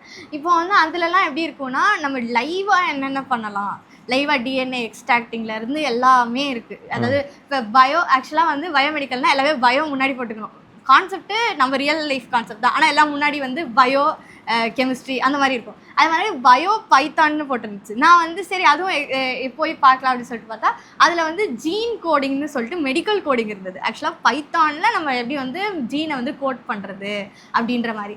ஸோ ஆப்ஷன்ஸ் வந்து எனக்கு பார்க்கும்போது நிறைய ஆப்ஷன்ஸ் நம்ம உள்ளே போனோன்னே நிறைய இருக்குது. அதே மாதிரி அதுக்கேற்ற மாதிரி எக்ஸாம்ஸும் நிறையா இருந்தது. இப்போது டிஎன்எம்ஆர்பி எக்ஸாம் வந்து ஒன்லி ஃபார் டாக்டர்ஸ் மட்டும்தான் அப்படின்னு சொல்லிட்டு சொல்லியிருந்தாங்க. ஆக்சுவலாக நான் அதுக்கப்புறம் போய் பார்த்தா, ஆக்சுவலாக நான் ஏன் பார்த்தேன்னா, உங்கள் அப்பா வந்து கேட்டுகிட்டே இருந்தாங்களா என்னென்ன இது கவர்மெண்ட் எக்ஸாம் இருந்தால் நல்லாயிருக்குன்னு கேட்டுட்டு இருந்தாங்க. ஸோ அப்போ தான் சரி ஓகே அவங்க சொல்கிறாங்கன்னா ஏதாவது ஒரு நல்லது இருக்குல்லன்னு சொல்லிட்டு நான் சும்மா சர்ச் தான் பண்ணி பார்த்தேன். சர்ச் பண்ணி பார்க்கும்போது தான் டிஎன்எம்ஆர்பி எக்ஸாம் வந்து போத் பயோமெடிக்கல் இன்ஜினியர்ஸும் எழுதலாம், டாக்டர்ஸும் எழுதலாம். இதெல்லாம் யார் எங்கெங்கே போகலான்னா, இப்போ இங்கே சென்னையிலே இருக்கிற நிறைய டாப் இது ஹாஸ்பிட்டல்ஸ்க்கும் போகலாம். இல்லை இந்த government colleges like MMC, Stanley, Omandurar இந்த மாதிரி காலேஜஸ்க்கு போய் அங்கெல்லாம் வந்து அந்த டிவைசஸ்லாம் இருக்கும்ல அதை செக் பண்ணலாம். போத் 2 பேருமே எழுதலாம் அப்படின்னு சொல்லிட்டு. ஸோ நான் வந்து 1-2 எக்ஸாம் இல்லை, இப்போ வந்து நிறைய எக்ஸாம்ஸ் இருக்குது. இதுக்கே என்னென்ன எக்ஸாம்ஸ் இருக்குன்னு பார்க்கும்போது இப்போ நிறைய இருக்குது. நான் சொல்றது ஆக்சுவலா இசிக்குலாம் பயங்கரமா இருந்தது. நான் பார்க்கும்போது யூபிஎஸ் ஐஏஎஸ் எக்ஸாம், ஏதோ ஒரு engineering service exam, Indian engineering service exam நினைக்கிறேன். ஆக்சுவலாக ஐஏஎஸ் எக்ஸாம் வந்து நான் பார்த்தேன். அது வந்து ஃபார் இசிஇ ஸ்டூடெண்ட்ஸு. அதே மாதிரி அதுக்குள்ளே போனால் நிறையா போகலாம் அப்படின்ற மாதிரி போட்டுருந்துச்சு. ஆனால் நான் இசிஇ எடுக்காததுனால நான் சும்மா பார்க்க மட்டும் செஞ்சேன். இசிஇ தான் ஓகே. நிறைய எக்ஸாம் இருக்குடா, பட் நம்ம என்ன பண்ண போகிறோன்றதுல ஒரு கிளாரிட்டி இல்லாமல் எக்ஸாம் எழுதும் போது என்ன ஆகும்னா, இது எதுக்கு சொல்கிறேன்னு பாரு, நான் வந்து சைக்கிளிங் பண்ண போகிறேன். ஆனால் காலையில் போயிட்டு சம்மந்தமே இல்லாமல் 100 மீட்டர் டேஷ்க்கு ப்ராக்டிஸ் பண்ணுறவங்களோட போயிட்டு ஓடிட்டு 4வது தான் வர முடியுது, 5வது தான் வர முடியுது. ஆனால் நான் போகிறது என்ன சைக்கிளிங். ஸோ இந்த மாதிரி சில சமயங்கள் என்ன ஆயிடுதுன்னு பார்த்தோன்னா, இன்ஜினியரிங் முடிச்சிட்டோம் கரெக்ட், பட் இன்ஜினியரிங் முடிச்சதுக்கப்புறம் நான் என்ன பண்ண போகிறேனே தெரியாமல் பொழுதுனைக்கும் போயிட்டு நான் இந்த மாதிரியான ஒரு ஏதாவது எக்ஸாமில் அப்பியர் ஆகிட்டு அப்புறம் கிளியர் ஆகலை. ஆனால் அது என் ஃபோக்கஸே இல்லை. அது கிளியர் ஆகலை அப்படின்னாலும் அது கிளியர் ஆனால் எங்கே போகிறோன்னா அது என்னோட ரேடர்லேயே இல்லை. அப்புறம் நான் எதுக்கு அதை எழுதுறேனே தெரியாது. சிலர் வந்து சும்மா போய் எழுதிட்டு இருப்பாங்க. எழுதிட்டு அப்புறம் பார்த்தீங்கன்னா என்னால் கிளியரே பண்ண முடியல. டேய் நீ என்னடா பண்ண போற, நீ அடுத்து என்ன பண்ண போற, உனக்கு அதுக்கு நிஜமாவே அந்த எக்ஸாம் எழுதி நீ வந்து கவர்மெண்ட்ல அந்த மாதிரியான ஒரு சில சர்வீஸ்குள்ள போறியா, இல்லைனா வந்து வேற ஒரு சில ஆப்பர்ச்சுனிட்டிஸ் வந்து உனக்கு ரொம்ப கம்ஃபர்டபுளா இருக்கும்னு தோணுதா, நீயே வந்து இது ஒரு பிசினஸ் கிரியேட் பண்ண போறியா, அதெல்லாம் தெரியுதா இல்லையா, அந்த புரிதல் இருக்கா இல்லையா, இதெல்லாம் அனலைஸ் பண்ணணும். இதெல்லாம் தெரியாமையே என்ன பண்ணுவாங்கன்னா, நிறைய பேருக்கு வந்து ஆல்ரெடி ஒரு நல்ல பொட்டன்ஷியல் இருக்கும். அது வந்து ஃப்ரம் த ஸ்கிராச் ஆரம்பிக்கும் போது கொஞ்சம் கீழே தான் வர முடியும். இது வந்து கொஞ்சம் கம்ஃபர்டபுளாக தான் இருக்கும். நான் கஷ்டப்பட்டு உள்ள எக்ஸாம் எழுதி கிளியர் பண்ணி உள்ள போனதுமே ஒரு கம்ஃபர்டபுளான ஒரு போஸ்ட்ல போய் உட்காருவீங்க, ஒரு பேக்கேஜ் வரும், எல்லாமே கரெக்ட். பட் நீ இப்படி போறியா இல்லை இப்படி போறியானே தெரியாம இப்படி போற ஒரு மைண்ட் செட்டை வச்சுக்கிட்டு இந்த எக்ஸாம் எழுதுவாங்க. எழுதும் போது என்ன ஆகும்னா, நிறைய தடவை ஃபெயில் ஆவாங்க, இல்லாட்டி செட் ஆகாது, அப்புறம் ப்ரெஷர் ஆகும். ஆனால் அவங்க பொட்டன்ஷியலே வேற. ஸோ அதனால அவங்களோட பொட்டன்ஷியல் என்ன, அவங்க எந்த மாதிரியான ஒரு சில விஷயங்களை ஈஸியாக டேக்கிள் பண்ண வாய்ப்பு இருக்கு, அதை வந்து கரெக்டாக ஐடென்டிஃபை பண்ணணும். அது எப்படின்னா எதிர அந்த பசங்க பண்ணணும், இல்லாட்டி வந்து பேரண்ட்ஸும் சில விஷயங்கள் வந்து கண்டுபிடிக்கணும், ஹெல்ப் பண்ணணும் பேரண்ட்ஸ் வந்து. ஆக்சுவலாக நான் ஒரு சில பேரண்ட்ஸ் எப்படி பார்த்தேன்னா, அவங்களே வந்து ப்ரிப்பேர் பண்ணி கொடுப்பாங்க. 1-2 கொஸ்டின் கொடுத்து இதில் எது வந்து பசங்களுக்கு பிடிக்குது அப்படின்றத ப்ரிப்பேர் பண்ணி கொடுக்குற பேரண்ட்ஸ் நான் இப்போ நிறைய பார்க்குறேன். ஆக்சுவலாக நான் ஒரு ஃபஸ்ட் ஸ்டாண்டர்ட் பையன் சொல்லலை, அவன்லாம் இப்போ வந்து ஏகப்பட்ட கிளாஸ் போகிறான். ஃபோனெட்டிக்ஸ் கிளாஸு, பேட்மிண்டன் கிளாஸு, ஏகப்பட்ட கிளாஸ். ஆக்சுவலாக இப்போது நான் ஒரு ட்ரெண்ட் என்ன பார்க்குறேன்னா, இப்போது ஜாபுக்கு போகிற பேரண்ட்ஸ் வந்து வீட்டில் வந்து பசங்க தனியாக இருந்தால் தான் ஃபோன் அடிக்ஷன் எல்லாமே வருதுன்னு சொல்லிட்டு ஃபஸ்ட்டு என்ன பண்ணிடுறாங்கன்னா, அவங்க வந்து லைக் நிறையா கிளாஸஸ் சேர்த்து விட்டுறாங்க. அந்த டைம் வந்து பசங்க வந்து வீட்டில் இருக்கக்கூடாதுன்னு சொல்லிட்டு அந்த ஈவினிங் டைம்ஸ் நிறையா இது வந்து ஃபுல் அண்ட் ஃபுல் கிளாஸ் சேர்த்து விட்டுறாங்க. பியானோ கிளாஸ் போகிறாங்க, கிட்டார் கிளாஸ் போகிறாங்க, ஃபோனெட்டிக்ஸ் கிளாஸு, ஹிந்தி கிளாஸு, ஏகப்பட்ட கிளாஸஸ் போகிறாங்க. அவங்க 1-2 இல்லை, ஏகப்பட்ட கிளாஸஸ். இது இல்லாமல் இந்த எக்ஸாம்ஸ்லாம் வரும்ல தனியாக. ஃபார் எக்ஸாம்பிளுக்கு வந்து வெளியில் இப்போது நல்ல கோச்சிங் சென்டர்ஸ்லேருந்து ஒரு சில எக்ஸாம்ஸ் வரும். நீங்கள் இந்த எக்ஸாம் அப்பியர் ஆனீங்கன்னா உங்களுக்கு எவ்வளோ மார்க் எடுக்கிறீங்களோ அவ்வளோ % ஸ்காலர்ஷிப்னு சொல்லிட்டு. ஸோ அந்த எக்ஸாமுக்கும் அவங்க ப்ரிப்பேர் பண்ணுறாங்க. ஏஜ் என்னமோ ஃபஸ்ட் ஸ்டாண்டர்ட் தான். ஆனால் இதெல்லாம் ஏன் பண்ணுறாங்கன்னு நான் வந்து கேட்டபோது அவங்க என்ன சொன்னாங்கன்னா, இப்போ எல்லாமே சொல்கிறது மூலமாக காட்டுறது மூலமாக அவங்களுக்கு வந்து ஏதோ ஒரு ஏஜில் வந்து தெரிஞ்சிடும். ஏன்னா அவங்க இப்போது நான் வந்து அவங்கக்கிட்ட இப்போ அந்த ஃபஸ்ட் ஸ்டாண்டர்ட் பண்ணிட்டு பயோமெடிக்கல்னு சொல்கிறப்போ அவன் கேட்குறான், அது எங்கே நீங்கள் வேலை பார்ப்பீங்க, என்னென்னலாம் பண்ணுவீங்க, உங்கள் ஜாப் என்ன அப்படின்ற மாதிரி கேட்குறதுக்கு அந்த பையனுக்கு அப்போ எவ்வளோ எக்ஸ்போஷர் இருக்கிறோம். அந்த எக்ஸ்போஷரை வந்து இயர்லியாகவே கொடுக்குறனால ஆக்சுவலாக நானுமே இந்த எக்ஸ்போஷர் மட்டும் கொடுங்க, அவங்களுக்கே வந்து தெரிஞ்சிடும். பசங்களுக்கே வந்து ஒரு 6th வர்றதுக்குள்ளேயே அவங்க என்ன பண்ண போகிறாங்கன்னு தெரிஞ்சிடும். ஸோ ஆக்சுவலாக நான் வந்து இதை தான் வந்து ஒரு 4th ஸ்டாண்டர்ட் கிட்டுக்கு வந்து இது பண்ணலாம் அப்படின்றது தான் எனக்கு ஐடியா. எக்ஸ்போஷர் எவ்வளோ கொடுக்குறோமோ அவ்வளோக்கு எவ்வளோ ஈஸியாக பசங்களுக்கு வந்து ஃபஸ்ட்டே தெரிஞ்சிடும். முன்னாடி தெரியுறதோட ஃபஸ்ட்டே தெரிஞ்சிடும் நம்ம இதுக்குள்ளே தான் பிடிக்குது, இது போகலாம் அப்படின்னு சொல்லிட்டு. இப்போ நான் வந்து என்கிட்ட சொல்கிறப்பே எனக்கு தெரிஞ்சிச்சு கவர்மெண்ட் எக்ஸாமுக்கு எனக்கு அவ்வளோ இன்ட்ரெஸ்ட் இல்லை. ஏன்னா வந்து நிறைய பேர் சொன்னாங்க, 1-2 பேர் இல்லை, நிறைய பேர் சொன்னாங்க கவர்மெண்ட் எக்ஸாம் வந்து கிடைக்கிறது கஷ்டம், ஆனால் எழுதுனா உள்ள நல்ல சேலரி. ஆனால் எனக்கு என்ன இதுனா, எனக்கு வந்து ஒரு க்ரோத் இருக்கணும், ஒரு ஷஃபில்மெண்ட்டு, ஷிஃப்டிங்கு. இப்போ ஃபார் எக்ஸாம்பிளுக்கு வந்து இப்போது கார்ப்பரேட் ஒரு கம்பெனினா அதில் வந்து என்னென்னலாம் இருக்கும் அப்படின்னா, நிறையா லீடர்ஸ் கூட நம்ம பேசுவோம், நிறையா பேர் கூட பேசுவோம், நெட்வொர்க்கிங் இருக்கும். ஆக்சுவலாக அதனால தான் நான் வந்து ஃபோன் வந்து காலேஜில் வாங்கலை, இதில் வாங்குறேன் அப்படின்னு சொன்னேன். ஏன்னா ஜாப் போகும்போது நமக்கு ஒரு நெட்வொர்க்கிங் தேவைப்படும் கண்டிப்பாக. அவங்கவுங்க ஒருத்தவங்களுக்கு ஒரு விதமான திங்கிங் ப்ராசஸ், தாட் ப்ராசஸ், அவங்களோட மிங்கிள் ஆகிறது. ஸோ அப்போ கண்டிப்பாக ஒரு ஃபோன் அப்போ வேணும். இப்போது வந்து எனக்கு தெரிஞ்சு தேவைப்படாதுன்னு தான் நினைக்கிறேன், ஆனால் அப்போ கண்டிப்பாக தேவைப்படும். ஸோ அந்த இப்போது கம்பெனின்னு வரும்போது வந்து நமக்கு நிறைய விதமான பிரான்ச்சஸ் இருக்கும், ஃபினான்ஸ் ரிலேட்டட் பிரான்ச்சஸ். ஃபார் எக்ஸாம்பிளுக்கு வந்து நான் பார்த்த பெரிய டாப் கம்பெனிஸ்லலாம் என்ன பண்ணுறாங்கன்னா, இன்கம் வந்து ஆக்சுவலாக சிடிசி வந்து நமக்கு வந்து இது பே ஸ்லிப்பில் கொடுக்கும்போது இவ்வளோ சிடிசி வந்து உங்களுக்கு வந்து ஸ்டாக்ஸில் இருக்குது அப்படின்னே கொடுத்துருவாங்க. ஏன்னா வந்து இப்போது ஃபார் எக்ஸாம்பிள் ஆப்பிள்லாம் வந்து உள்ளே போகிறதுக்கு முன்னாடியே வெளியில் கொடுத்துட்றாங்க, உங்களோட 2 to 10% ஆஃப் இன்கம் வந்து ஸ்டாக்ஸில் தான் இருக்குது, எங்களோட கம்பெனி ஸ்டாக்ஸில் தான் இருக்கும். நீங்கள் எப்போ வந்து வித்ட்ரா பண்ணுறீங்களோ, அதாவது எப்போ நீங்கள் வந்து இந்த ஜாப் ரிசைன் பண்ணிட்டு போகிறீங்களோ, அந்த சிடிசி வந்து எவ்வளோக்கு எவ்வளோ நீங்கள் வளர்ந்துருக்கோ அதுக்கேற்ற மாதிரி எடுத்துகிட்டு போய்க்கலாம். ஸோ அந்த மாதிரி தான் வந்து நான் பார்க்குறப்போ, ஸோ இந்த அடிஷ்னல் அட்வான்டேஜஸ் வந்து நமக்கு வந்து அந்த கவர்மெண்ட் ஜாபில் கிடைக்குமானா கிடைக்காது. ஏன்னா அதில் எப்படி இருக்குன்னா, அதில் மொத்தமாக வேறு மாதிரி இருக்கும். அதில் என்ன விதமான நல்ல இது இருக்குன்னா 9 to 5 ஜாப், அந்த ஒரு ஃப்ளெக்சிபிலிட்டி 9 to 5 இருக்கும். அப்புறம் வந்து சில இதில் வந்து பென்ஷன் இந்த மாதிரியான விஷயங்கள் இப்போ நம்ம ஸ்டேட் கவர்மெண்ட்டில் நிறைய சேஞ்சஸ் வந்துச்சு. பட் அந்த மாதிரி ஒரு சில அட்வான்டேஜஸ் அவங்க என்ஜாய் பண்ணுவாங்க. இருக்கு அதாவது எல்லாத்துலேயும் ஏதோ ஒரு பெனிஃபிட் இருக்கும். இதில் ஒரு பெனிஃபிட் இருக்குன்னா அதில் ஒரு பெனிஃபிட் இருக்கும். ஆனால் எது வந்து நமக்கு கம்ஃபர்டபுள் அப்படின்றத நம்ம பார்த்துக்கணும். அதுக்கேற்ற மாதிரி நம்ம சூஸ் பண்ணி போனோம்னா நிம்மதியாக இருக்கும். கரெக்டு தான். சூப்பர். சரி, அடுத்த வீடியோவில் என்ன டாப்பிக்கோட வருவேன்? ஆக்சுவலாக நெக்ஸ்ட்டு டாபிக் வந்து ஆக்சுவலாக அந்த ஃபோன் பற்றி ஒன்று இருந்தது. ஆக்சுவலாக அந்த ஃபோன் வந்து ஆக்சுவலாக HMD 4G டச் ஃபோனே வந்து எனக்கு ஓகே அப்படின்ற மாதிரி. செகண்ட் வந்து என்னென்னா, நெக்ஸ்ட்டு ஒரு சில எக்ஸாம்ஸ், டிசைனிங் எக்ஸாம்ஸ் இல்லாமல் ஆக்சுவலாக இந்த டிஃபென்ஸ் போகிறது. ஆக்சுவலாக டிஃபென்ஸ்லாம் வந்து இப்போது சின்ன வயசுலேருந்தே ஸ்டார்ட் பண்ணுறாங்க. டிஃபென்ஸ் இப்போ கேடட் காப்ஸ் அதுக்கெலாம் வந்து எப்படி சின்ன வயசுலேருந்தே ப்ரிப்பேர் ஆகிறது. அதே மாதிரி இந்த டிசைனிங்க்கு ஒரு சில எக்ஸாம்ஸ், இன்னும் நிறைய எக்ஸாம்ஸ் இருக்குது. யூசிடி தவிர இந்த நிஃப்டி, இஃப்டி, அதே மாதிரி இதெல்லாம் தவிர இது இல்லாமல் வேறு என்னென்ன எக்ஸாம்ஸ் இருக்குன்னா, இப்போது பெரிய லெவலில் இருக்குல்ல நேஷ்னல் எக்ஸாம்ஸ், அந்த எக்ஸாம்ஸுக்கெலாம் பசங்க எப்படி ட்ரெயின் ஆகுறாங்க அப்படின்ற மாதிரி ஒரு டாபிக். சூப்பர். ஸோ அப்போ மொத்தம் வந்து பவ்யாவுக்கு காலேஜ் போகிறதுக்கு எந்த ஃபோன் போதும்? நான் யோசித்தேன், எனக்கு இது போதும்னு தோணுது அப்படிங்கிற மாதிரியான ஒரு விஷயம். ப்ளஸ் அதை தாண்டி மற்ற exams related to defence and other exams இதெல்லாமே நம்ம அடுத்த வீடியோவில் பார்க்கலாம். ரைட்டுங்க. ஸோ எதாவது டவுட் இருந்தால் எப்பயும் மாதிரி கமெண்ட் செக்ஷனில் தாராளமாக நீங்கள் கேட்கலாம். எப்படியா இருந்தாலும் நான் எப்படி வந்து கமெண்ட்ஸ் படித்து பார்த்துட்டு ஸ்மார்ட் ஃபோன் ரிலேட்டடாக ஒரு சில விஷயங்கள் சொல்லிகிட்டு இருக்கணும். அந்த மாதிரி ஒரு சில சென்சிட்டிவான கமெண்ட்ஸ் வந்து பவ்யாவை எடுத்து பார்த்துட்டு சொல்லிட்டு இருக்கா. ஸோ இதில் என்ன ஒரே ஒரு மேட்டர்னா, இப்போ 4ஆம் கிளாஸ் படிக்கிற அந்த குழந்தைய வந்து பிஸியாக்கலாம், ஆனால் எதுலேயும் வந்து என்ஃபோர்ஸ் பண்ண வேணாம். பிஸியாக்கி விடலாம், ஒரு நல்ல எக்ஸ்போஷர் கொடுக்கலாம். அப்படிங்கிறது தான் வந்து இந்த இடத்துல எண்ட் ரிசல்ட்டாக வந்து நிற்கிது. ரைட்டு. இதை தொடர்ந்து நம்ம இன்னொரு பதிவில் சந்திப்போம். அதற்கு விடைபெற்றுக் கொள்வது சிவபரணி. பார்க்கலாம்.